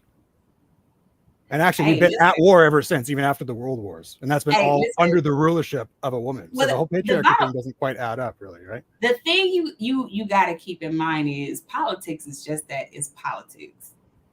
You know what I mean? Like, so, of course, when you talk about like catering to women and stuff like that, when women were given the right to vote and we actually show up and vote, and then men, instead of being like, all right, well, we're going to continue to vote, or if they feel some type of way about women voting, they step it up more because y'all supposed to be so competitive. Then instead of falling back, what the politicians are going to do and what society is going to do is they're going to listen to the ones who vote the most, whose voices are expressed the most. And if we're the ones that's most active, then, hey, yeah, they're going to listen to us more. That's just how politics works. But yet, men still run everything. They still have the last say so in everything. I mean, that's how it's always for what you just said. It kind of contradicts that, seeing as more women vote than men, right? So that means they're actually choosing where the direction is going, right? Yeah, but you're voting and you're telling that to ultimately a man who runs the whole system. Which man? The white man. Oh, the white man. Yes, man. Suck it to the man. That's right. We're gonna suck it to the man. The great patriarch. That's right. We're gonna suck it to the man. It's a bunch of horseshit. I'm just saying. It's far more likely to be matriarchal, as far as I'm concerned. I had another point and I fucking lost it. It's something to do with the voting, I think. But I mean, and I'm loving this. I love the fact that we could get brother Cody up here. We got Shu Shu up here, and I'm like, ooh, I'm in the background like, ooh. But I ain't gonna lie to you. The whole patriarchy thing, I'm not with that. If we want to make the argument that the 1% runs the world, okay, I'm with that.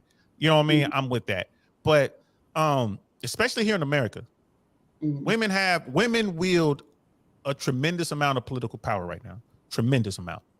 And women, that group, that voting block is definitely paid attention to. I would say more than the black vote itself, right? I would say it's paid attention to more than the poor white male vote, right? Because he's hardly out there voting. So when you look at what's going on I'm talking about America right now. I'm pretty sure Canada is real close. You know, women are setting the stage, and they're looking. I mean, you look at leadership. I mean, who's the most powerful person in DC over the past 20 years? I would argue that Pelosi, Nancy Pelosi, did something no one's ever done, no one ever will do. She took that House leadership seat twice. No one's ever gonna do that again. Pelosi is a beast. You know, me and my brother Jay Swans was talking about powerful political women. We were talking about Hillary Clinton. I don't really think she's that powerful. You know, he was saying something. I think Hillary had somebody put in the dirt. I'm like, bro, I think Pelosi already did. I think Pelosi had her husband get his head cracked open. I think Pelosi was behind that. But that's just me. Me take my tinfoil hat off.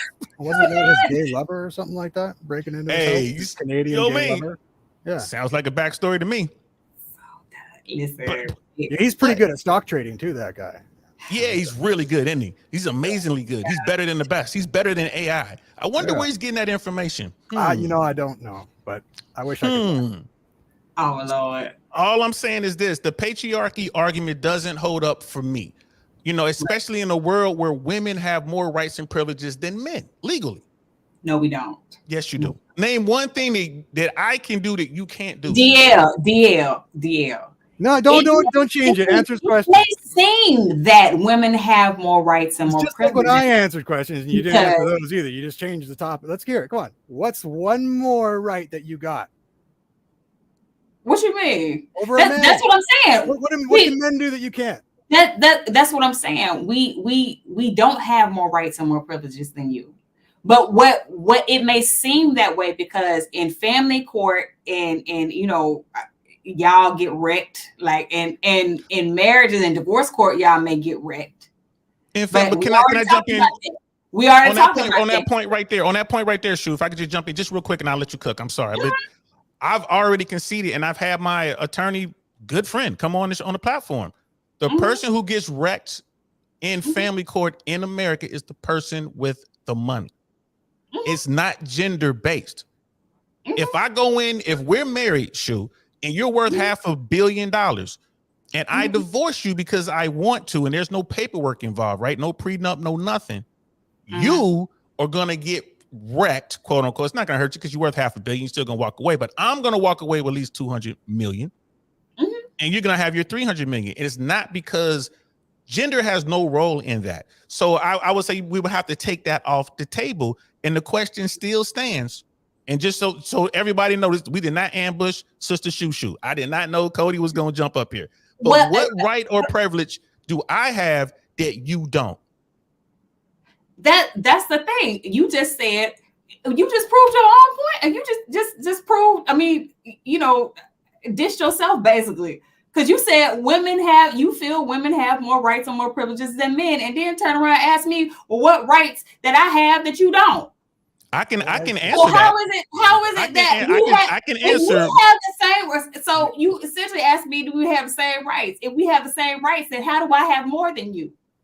I said that. Now maybe I misframed the question. What rights or privileges do I have that you don't? Right. So you have privileges and rights as a woman in America that I don't, and that's the fact. There are rights and privileges that you have that I don't. Go ahead, Brother Cody. The feminist narrative is that men have so much more privileges and power than women do, and that's false. I would actually argue that women have far more privileges and power than men do. Right? That's what he's saying. He's saying, how do men have more rights or privileges than women do? No, what they mean is this, and it goes back to my point when I said men still run everything. Like when you look at like CEOs and stuff like that, like, yeah, women are doing it. Yeah, we're doing a lot better than the previous women of previous generations. I have an intellectual. You're talking about who has the most power in terms of like money and in terms of like business and stuff like that. It's still men. Men still run it. Even in politics, in Congress, it's male led. You got more men up there than women. So guess what? Guess who's running it? With women up there. Guess who's running? You have women. Answer me this question. Because you have women there, just because you have women who have some positions, but they may not have higher ranking positions. When you get higher and higher up in the pecking order, it's male led. You can't deny that. It's male led. I mean, I think the majority of them are men. Yeah. Probably should so, be. I mean, so when you have feminists who say, I have a question for you, Shu Shu. I'm ready. If the so-called leader, the top 1% of your patriarchy are the ones controlling things, as you say, right? They are. The one with the power. Is he really leading if he's taking every single direction for where to go? Is his orders from the women below him? Right? Because that's how society basically works. It's the women that control the most of the money that's spent, most of the debt, most of the vote, right? And also most of the social media programming is all feminine based, and most of the marketing is done by women. It's all sold to women. It's all about women. So is it really the guy running the fucking place if women are deciding every fucking direction you go? Yes, it is. Because if I'm the captain and I'm telling my helmsman to drive, the helmsman isn't the one actually deciding where we go. It is because he's at the top. He has the final say. He has the final say. Which position at the top? It's not women. Women can be like, I want this, I want that all day. But if he says no, then it's no. And the bottom line is, it doesn't make sense, because who's the he that would ever say no when his supposedly this generic fucking man, this all-powerful patriarch, is all of his power and wealth is derived from giving the women what they desire and want, all the things that they buy and spend all this money and attention on. Doesn't make sense. Well, you know it's what that's him just giving what is asked. You know what that sounds like to me? Then y'all better come up with some more better business deals, then a better way to make that man some money, and then he'll start changing some things. So, but the bottom line is there is still a man at the top. It doesn't matter how much a woman, like how many women, these marketing and all this other stuff. It don't matter. A man still has the final say, Cody. Are you talking about God? Like the ultimate man up top? Is that what you're trying to say? Or is it just like some made up the man who doesn't exist? No, we talk about the top 1%. We talk about the top 1% of society. Well, you keep saying like in the end, no matter what, it's the man. Like there's one fucking ultimate fucking male out there that's deciding the way the world works. I would love to know who this is. Just because you have some women in positions of power, ultimately the ones who make the final and ultimate decisions in society are men. They're men. Okay, let me jump in real quick. I'm gonna say this, and then I'm gonna pull myself down. And I'm gonna pull your brother up because Mandrell's in the back. He been chomping at the bit. Yeah, I'm gonna pull myself down and let you deal with Cody and your brother. I love you, Shu. Thanks, appreciate it. Why are you doing this to me, BL? Eyes loves you. Eyes loves you, Shu Shu. I know you can handle it. Patriarchy. That's why I ain't playing. You're strong and independent, right? And I ain't running. I ain't running. So here's the thing. Here's the one thing I wanted to say. I would argue that women today, right now, in our society right now, women have more rights and privileges than men. And the one thing, and you know where I'm going with this, reproductive rights, right? Just right there. Women have more rights and privileges than men in America right now. That's just the way it is. It's the game. It's the rules of the game. I'm not tripping. We're not going to get into Roe v. Wade and all that. But at the end of the day, it's up to her. And the guy is along for the ride. He has no legal say in that process, and it's cool. I'm not trying to get into what he shouldn't have did or he shouldn't have nutted in it. He shouldn't have. I'm not trying to get into all that, but I'm just stating the laws are set up that way. Now, there's also the affirmative action thing, which I'm cool with. I love affirmative action. That's how I got my job with the government. I love that. There are women who don't have to be as qualified as men in certain fields because the law dictates we got to have these slots, right? So that worked for black men to an extent. It was more so back in the day, but since women have come into the workforce in strength, and women have I would argue women have higher chances of getting loans and grants for colleges and businesses and stuff like that, only because now there's a push. Now, this whole thing about the man and this and that, it sounds to me that girl power is rocking over here in the US right now. Even though, like you're saying, there's some, I guess the man, whoever he is okay with it.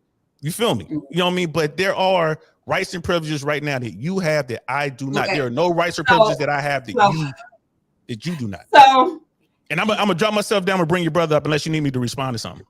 Let me respond to that real quick. Okay. It's I was trying to. So yeah, I mean, you see it all the time, these campaigns and stuff like that. Like, girl power and all this other stuff. Yeah, you got loans and stuff like that, specifically for women because percentage wise, like, and which is why I keep trying to tell y'all, percentage wise, women don't have as much as an advantage or opportunity to like start businesses and stuff like that because we don't have the finances, we don't have the funding. And for the record, I think that's a great thing. I believe in with colleges and stuff like that. A lot of it is they have all kind of grants and stuff like that, but most of them, like the boys, end up getting them. And it's more so an effort to give women an opportunity. Because for the longest, it's been this perception that women don't have the intellectual ability to thrive in business or whatever. I mean, so these are incentives that have been put in place like to help women go farther. But the bottom line is, I mean, whether you want to admit it or not, like, women, we are doing exponentially better than women of the past. We are. But still, when you're talking about running society, we do not run society. We don't. Yes, you do. Okay. All right. Yeah, you do. Absolutely, you do. No, what's up, Mandrell? Are you there? Yeah, I'm here, man. Here's the thing. I don't know how it works in Canada, but here's the thing. She does have a point. And here's one thing that guys are missing. We're complaining about the legislation and all the rules and everything like that, but the vast majority of people writing these legislations and signing their names on it are men. Men are making this the country this way and the world this way. And the reason why is not because they're feminists or they believe in women's rights or anything like that. Is that it's exponentially more marketable to market towards women.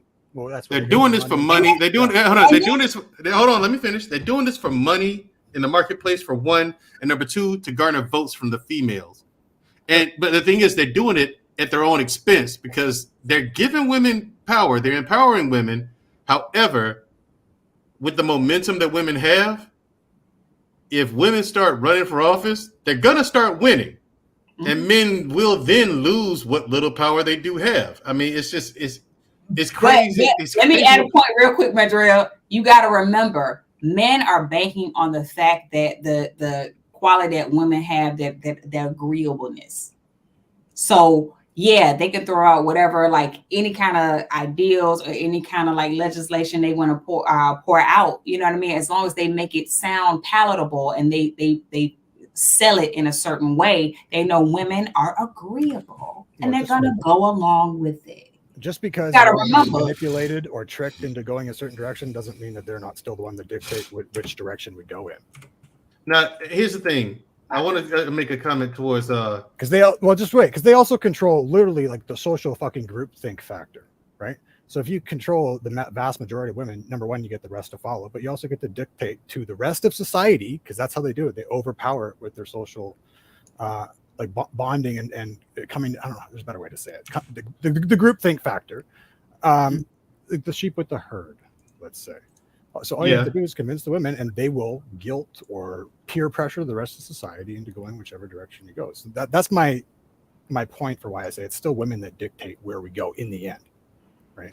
But men, again, the thing is, at the end of the day, the last person whose desk it come across before she gets signed into law is a man's.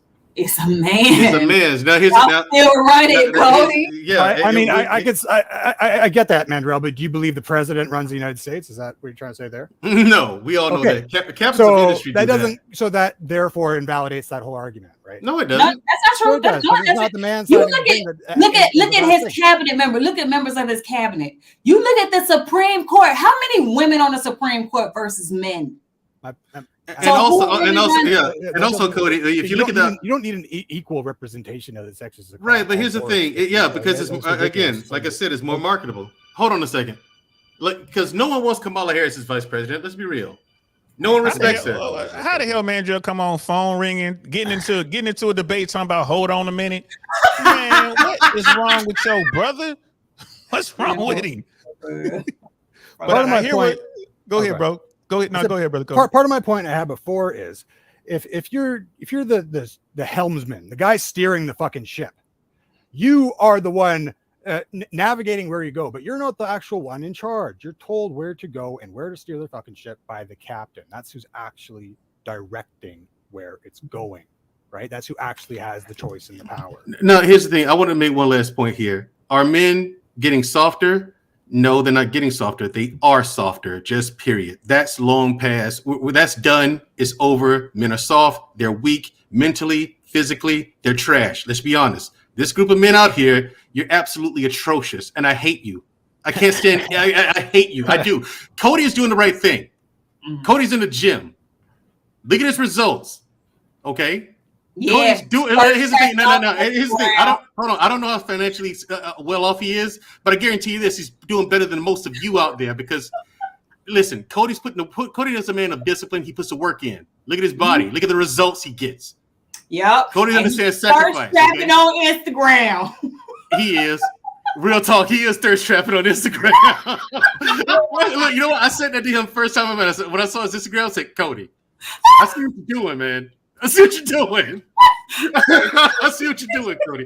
Anyway, like I said, the men are weaker. The women are not getting stronger. The women are only doing what they're allowed to do. Women have been following men right into this cesspool that we're in for a very long time, and that's how we got here. If men didn't show interest in women with Brazilian butt lifts and boob jobs, women wouldn't get them. Right. They have been following our lead, and this is where we got them. This is where we led them as a collective. And with the politicians and these legislations, all of that combined, it ain't just one thing. It ain't just two or three. It's a lot of stuff that got us here. But rest assured, men led the way, and this is where we led them. So no wonder they chose a job and money over us. Look at the bullshit job we've done. You can't blame them. If my sister chose a job and money over a man, I'd be like, okay, girl, go ahead. I don't like it. That's not what I want for you, but I do understand your choice. I can name on one hand how many guys in this YouTube space that I've ever come across that I would be okay with her dating. And I'm not going to reach number 5, fellas. You don't measure. The bottom line is you guys don't measure up. You're not even a 10th of the man my daddy was. And that's the kind of guy I want my sister to be with. Someone like me or my father. Y'all don't measure up. So get everybody's about to run a joint. Open, crack a book, and get good. See, look, everybody finna run a joint the gym right now because everybody's trying to. Mandrell just said, "Hey, if you got together, you can holler at my sister." For those who don't know, Mandrell and Shu Shu are brother and sister. Most of y'all do know, but in case we got some ninja watchers out there, they have no idea what's going on. He's talking about this beautiful woman on the screen right now. So he just said, "Men's, if y'all want to date her, y'all gonna have to get into the gym, get your money up." And then you're gonna have to don't go talk to Mandrell first. Make sure you holler at Shu Shu because she don't like you, she gonna kick you out. I'm just letting you know right now. She ain't playing. She hit you with the hell. And how's that go? The hell? What's that? But real quick, brother Mandrell and brother Cody, Sir Brixabitch. I want to give y'all an opportunity to get your final thoughts in there. I love that quick rant that Mandrell gave us. That was fire. I'm gonna pull myself down for brother Cody. Let you get your final thoughts in, followed by brother Mandrell. Mandrell said it pretty well. I think it is. Men are extremely weak these days, and I do think that women are artificially raised up to think that they're stronger than they are, which I think causes some of the frustration that they get when they can't achieve all the things that they're told they can so easily, just as good as a man. You know, I think everybody's tricked into the whole. They're sold like the whole masculine feminine swapping thing is going to be great. They tell men, oh no, just be a nice guy and be a little soy. You don't have to go to work as longer. You don't have to, the woman can split half. Guess what? You do that, you're going to have a horrible time as a man. Same thing with the woman. You start acting like a man, you're working fucking 12 hours a day. You're going to be fucking miserable. You're going to start to get resentful and angry like men do who do that all the time. And then you're going to wonder why men don't want you because you're angry and miserable like a fucking man and you're beat up and overworked and wrinkly and everything bad that men have to deal with. You've been sold this lie that, the switching places is going to be great. Both sides. And it's this horseshit. But my point is that it's by design. And I'm hoping that the pendulum starts to swing the other way. To Scam's little comment about Wall Street, if you knew actually how much money is directly derived off Wall Street from women, I think you'd rethink that a little bit. It is maybe it's not run by women, but it's ran off of women, at least locally for sure. Anyways, that was my thoughts. Everybody have a great night. Thank you, God's will, for coming up. That's what's up. Sir Brixalot came in and just dropped the bomb. You know what I mean? Brother Cody is king. Thanks again.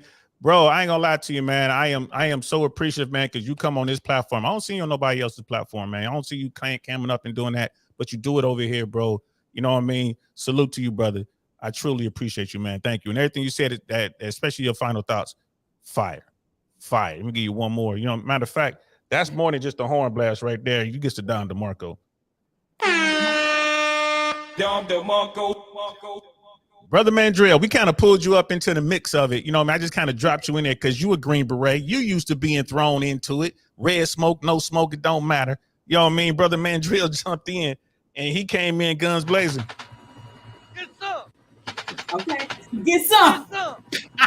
Get some. So what say you, bro? All right, here's the thing, man. I say this.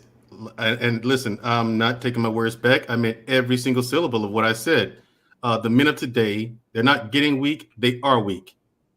Physically, mentally, in every shape of the imagination. They're not even trying to get better. They're comfortable being weak and stupid, ignorant. And the ones who know it don't do anything to change it. That's the worst part about it. That's the part about me that really gets under my skin and make me just not associate with people. You're okay being shit. You're okay being subpar. You're fine with it. But then when a woman wants someone 2 or 3 levels above you, which is where you should be in life anyway, in some regard, you sit up here on the internet and you complain. It's the woman's fault. No, nigga, it's you. You suck. Fuck you. Get good or at least try. Try. Your lady will, even if you just try, your woman would understand that. She'll see it. Hey, at least he's trying. And she'll give you some grace because most women understand it takes time for you to put the work in and it takes time for that work to pay off. They understand it. They're not dumb. Right. Women are a lot more intuitive and smart than you guys think, fellas. Right. And if you find a woman who's just not okay with waiting for things to kick off for you, fine. Break it off and find someone else who's willing to get on that program. It's not that hard. And hitting women in the head with a brick because she said no to you getting her phone number, fucking pathetic. You see, at that point, that guy's response to that was so strong and so left field and so out there, it doesn't even matter what the woman said to him. You were that wrong. You were so wrong till it doesn't even matter what the other person did anymore. It's all on you now. So that's my thing with it. You fellas out there, you suck. And you've been sucking for a long time, and it ain't the woman's fault. I understand people who didn't have opportunities and stuff in life. I get that. But then what washes that away is that there are too many people out there who didn't have opportunities and fewer opportunities than even you had who did something with themselves. You're in the information age. You got an encyclopedia in your hand. Google some shit and try some stuff. Stop being a fucking more. Stop being pathetic. And I just wanted to say that tonight's live stream was brought to us by Fuck You Niggas. Appreciate that. Scam likely got something for you. I don't know if you can read it, but he says, I sell grilled Pop-Tarts, live with my cousin and them, and working on my GED. I want to holler at Shu Shu. What up, Mandrill? Put me on, dog. Put me on. Oh, you gotta love Dusto, man. Brother Mandrill, man, I appreciate you, man. For real, coming up here, dropping knowledge, man. No problem. I gotta go. I got business to handle. I'm doing things. Okay. So you're doing things. Yeah, I'm doing things. Thank you for having me, DL. I gotta go. I'm out at you, brother. Peace. All right, later. Yo, fire. Whenever Shu Shu come through, it's gonna be something. It's gonna be some. You know what I mean? But it's gonna be some. But there were great points being made tonight. I asked Brother Scam likely, but I didn't ask Mandrill, and I didn't ask Sir Brixabitch. I love that name. I didn't ask Cody, but I'll ask you, Shu Shu, what do you see for the future when it comes to this whole dynamic, the dating dynamic, men and women in America, our society? What do you see for the future? Well, I see a whole bunch of old women hot girl summers, because it's gonna be a whole lot of old women without a man. I know that. I don't know. I don't think that the whole gender war thing will ever end, because I mean they've been talking about that since the 60s. And we in 2023, people still doing that. I mean, I don't think that ever die. I think that something has to change though, in terms of relationships coming together and actually happening. Like that definitely, I don't know what or what it's gonna take for that to change, but something has to change in that. The answer I don't have. I don't know. But because right now it's just disastrous. It's not looking good right now, is what you're saying. At all. It's not looking good. At all. So, but I don't know what the turning point or how to get us back on a track to that. I don't know, maybe. And yeah, brother, life is cash. Life is cash is saying marriage race. You say the future is marriage race down. I can't see a marriage race getting any lower because no one's getting married. I mean, it's really good. Even relationships are going down though, because like for instance, I watch Kendra G a lot, and you have people on there. The whole point of the show is it's a dating show, like for you to get on there so you can find someone you're looking to be in a relationship with. But yet you have so many people get up there, women in particular, talk about I don't want nothing serious. I just want something casual. Blah, blah, blah. So you ladies out there, nobody wants a relationship, right? Like nobody wants a relationship anymore. Like nobody wants a relationship. So if you don't want a relationship and you're just trying to get your back blown out, lady, please, Uncle Saint wants you. Join the 304 Army. Right. I am your local recruiter. Listen, we're going to make America safe again, okay? You know what I mean? We're going to make America safe again. We're going to make movie theaters and grocery stores and concerts and all these places safe for women to walk amongst the crowds again. And you understand what I'm saying? Because we got to get these incels. We got to go out here into the community and reach out to these incels and get them to be productive members of society so they can believe in themselves again and take this hatred out their heart for women and let them know that, hey, it's okay. You gonna get laid today. All right? You know what I'm saying? Ooh, say that one more again. One more again. Run that back. It's okay. You gonna get laid today. All right. Uncle Saint wants you. I gotta get that poster made. Okay. For the 304 Army. Oh my God. If you get a poster like that, I'm gonna fall out. I'll work on it. That ain't nothing. Hey, look, I got some of my nights are gonna get on that one. That ain't nothing but some Photoshop. I'm gonna have that. That might be my little picture at the end. That might be my picture I'm gonna put up at the end after we play the outro. It'll dissolve into a picture of me with my little top hat with American flag on it. Uncle Saint wants you. Join the 304 Army now. Let's save the world. But seriously though, women, if young women are out there just smashing anybody, doing whatever they want to do, they don't care who they give their body to, then why not? Why not give your body to these once a year? Why not smash one of these dudes and keep him from going out here and hurting himself or hurting others? Why not? And we make light of it, but seriously, that's how I look at it. Like, y'all out here just smashing any old body anyway. That don't make any sense. And like I said, DL, until I saw that video, I mean, I knew what an incel was, but I didn't know it was like that serious. Like these dudes really had that much hatred in their heart that they're going out and like purposely like having these just full on shootouts and on women because women won't give them none. I'm like, really? My gosh. Is it that much of a, yeah, it is. It is that bad. And it's not just the fact that they can't get any. No, they're completely invisible. No one would talk to them. No one, let alone smash them. Like they've never had a first kiss. Shu Shu. Think about that. They've never walked down the street holding some woman's hand. A girl, when you're a little girl, your little boy, little girl, little puppy love. They never had that, but they see it. They see it in real life. They see it on social media. They see it in the movies. You know, romantic comedies are always going to be around, right? They see it everywhere they turn. That frustration builds and builds. And then you make the mistake of going down one of those rabbit holes with a bunch of hateful people. And then you get inundated with these videos. Now it ain't your fault. It's because of, you know what I mean, the Jewish people or the black people or the Asian people or the Mexican people. It's the 1%'s fault. You get inundated with this stuff, and it, you know, and we live in a country, there are more weapons than people. So, and you're watching playing these violent video games and all this other stuff. It all feeds on itself.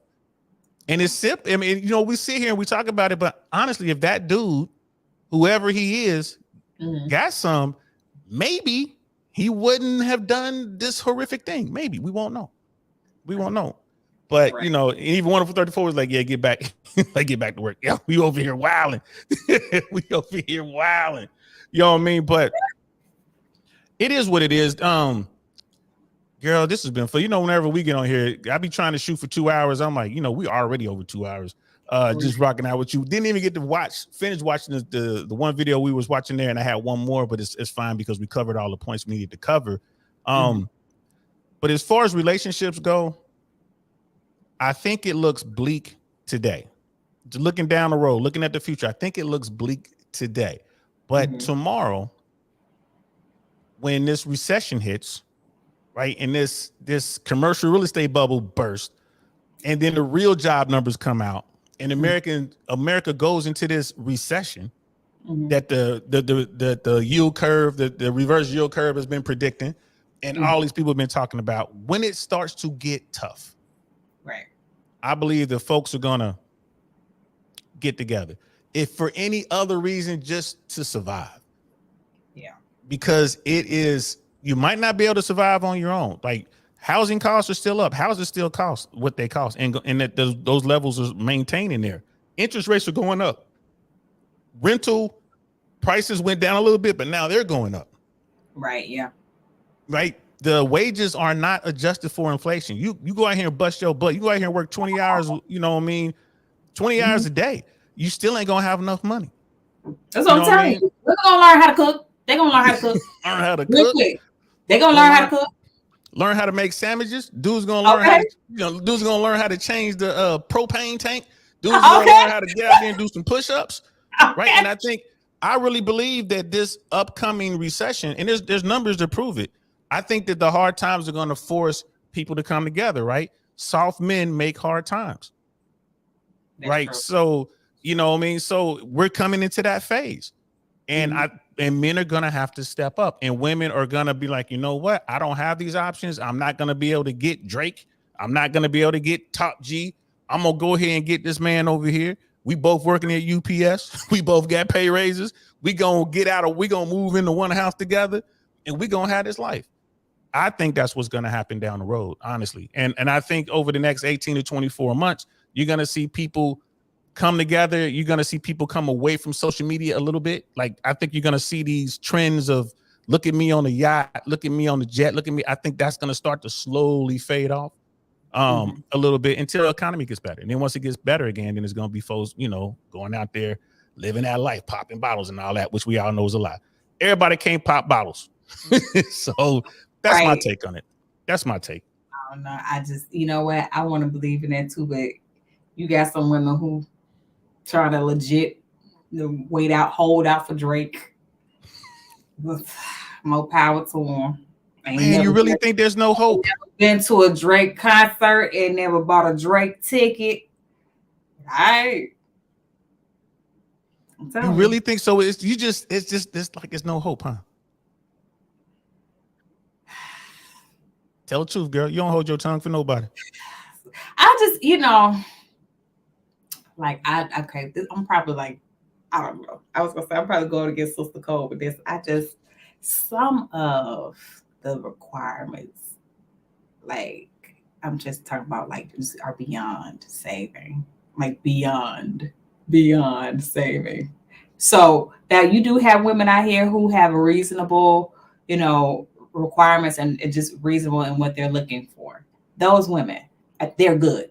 They're still in the safety zone. There's hope for them. But these ones with these astronomically ridiculous things of what they're looking for, ain't no hope. Ain't none.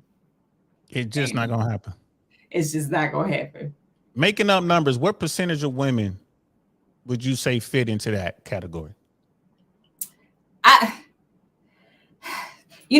I used to think that, and this comes to show you, this is something I learned being on YouTube too, being in this space, talking about relationships. A lot of people, most of us think that, most people are like us.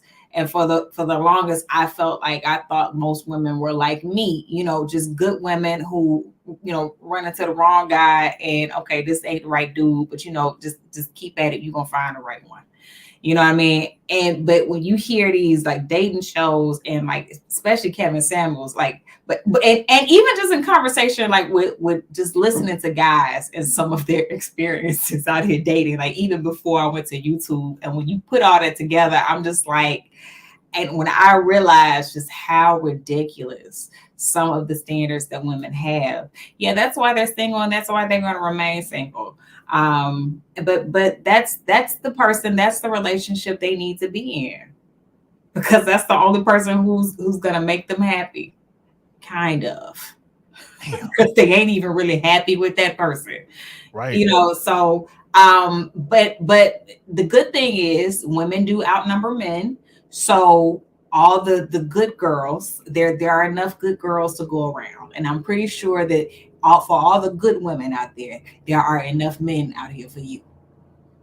I'm not gonna push back on that. I ain't gonna lie to you. I mean, I could, but I want to believe that that's true.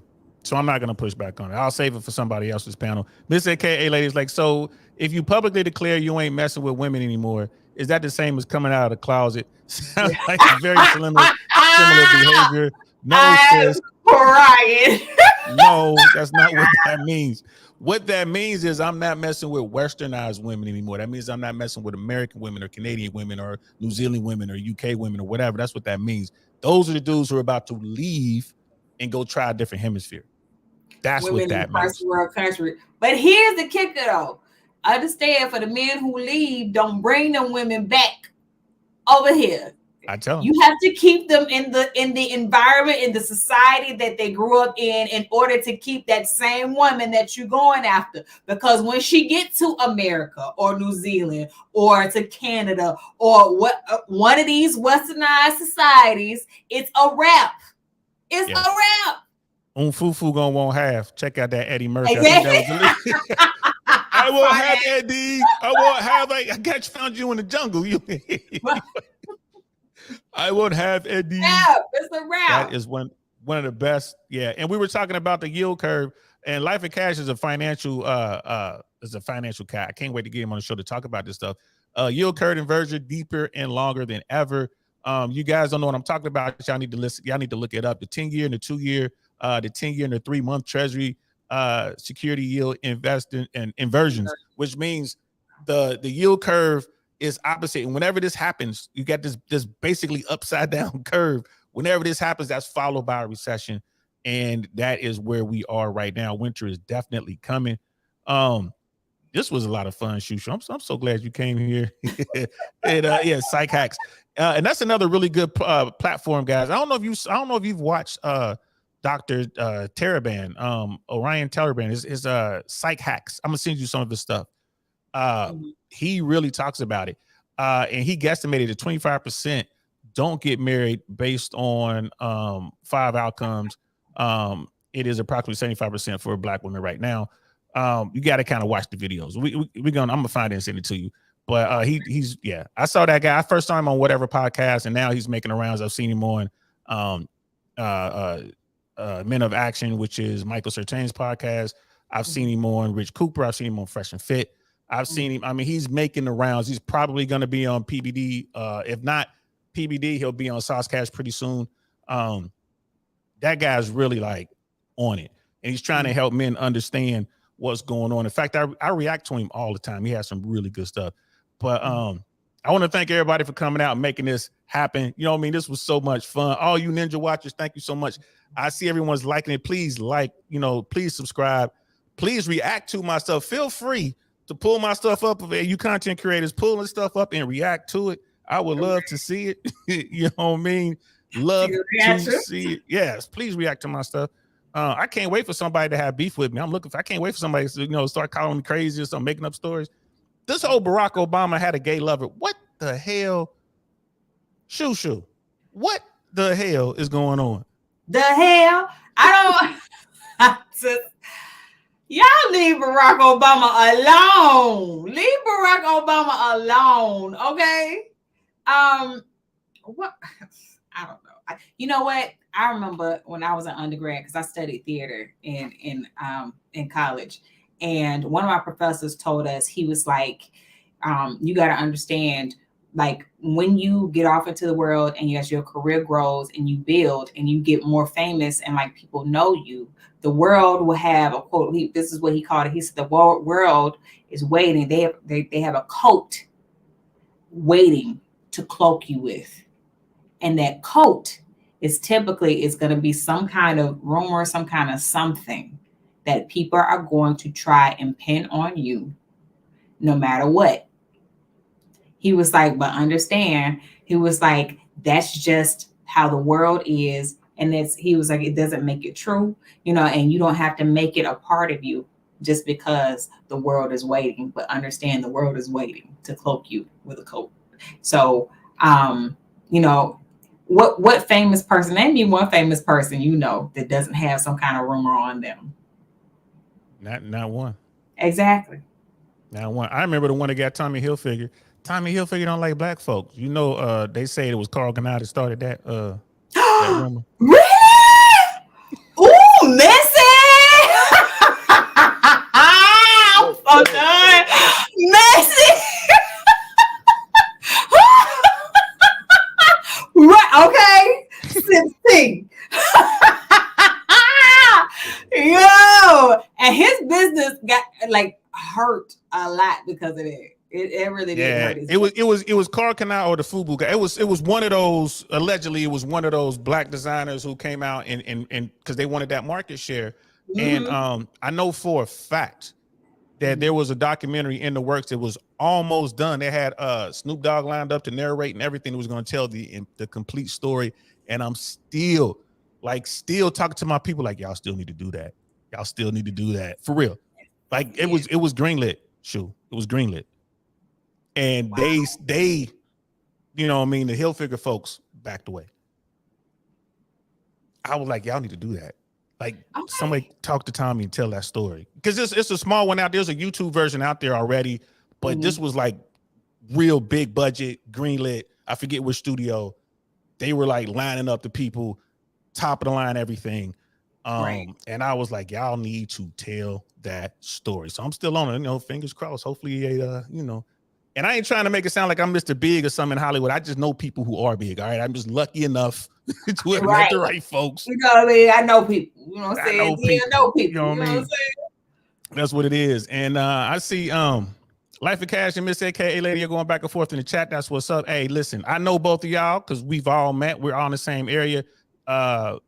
Next event I have, you guys got to make sure y'all come because y'all need to sit down and talk. Y'all both real cool people. Y'all both kind of in the same world, with the finances and stuff. Y'all know y'all of that world. That'd be a good conversation. In fact, if I could have both of y'all speak, that would be. I'm gonna hit y'all up.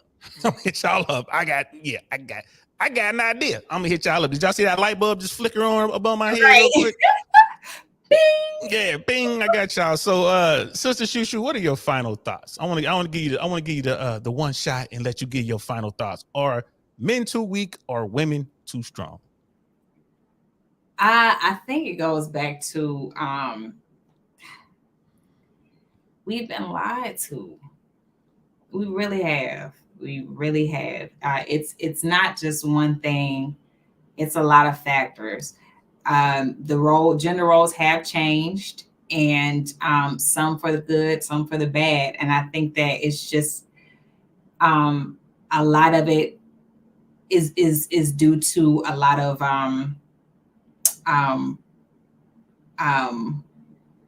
political agendas, so to speak. And I hate to use that term, but yeah, a lot of it is due to a lot of political agendas. A lot of it is due to, like, household what's being taught in the household upbringings. Child rearing has changed immensely, and it's sad. It really is sad. What the resolution is, I don't know.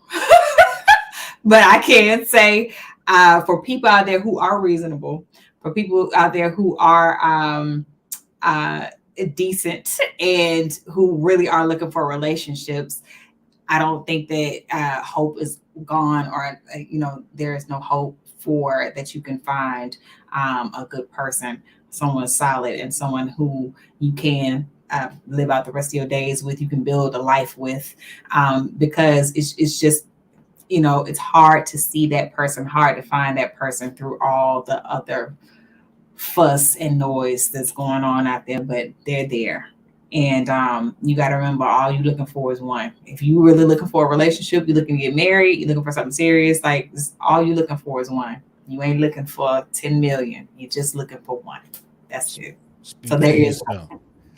I like looking for them ones. But no, I hear you. That's real talk, and that's good advice. And one other thing too, when it comes to women saying that we don't need men, it's not true.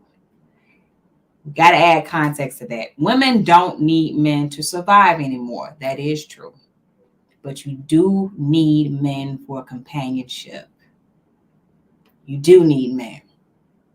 Men are needed. Men are necessary. And as for men, you do need women. Because if you didn't, you wouldn't have dudes out here committing mass shootings and all this other BS, doing the crazy things that they're doing.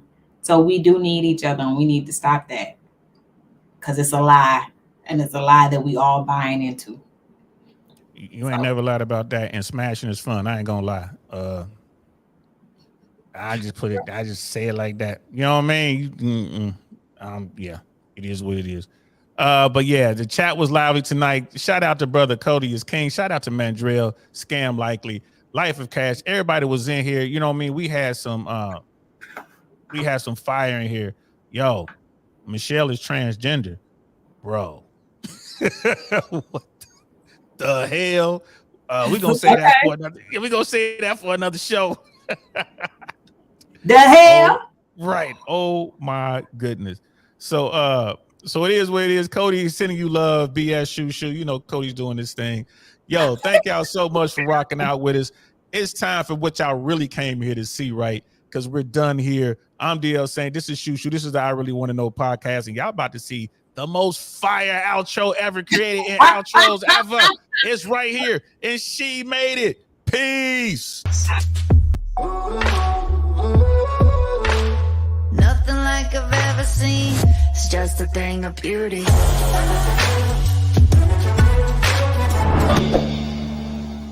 Darn, that's the end.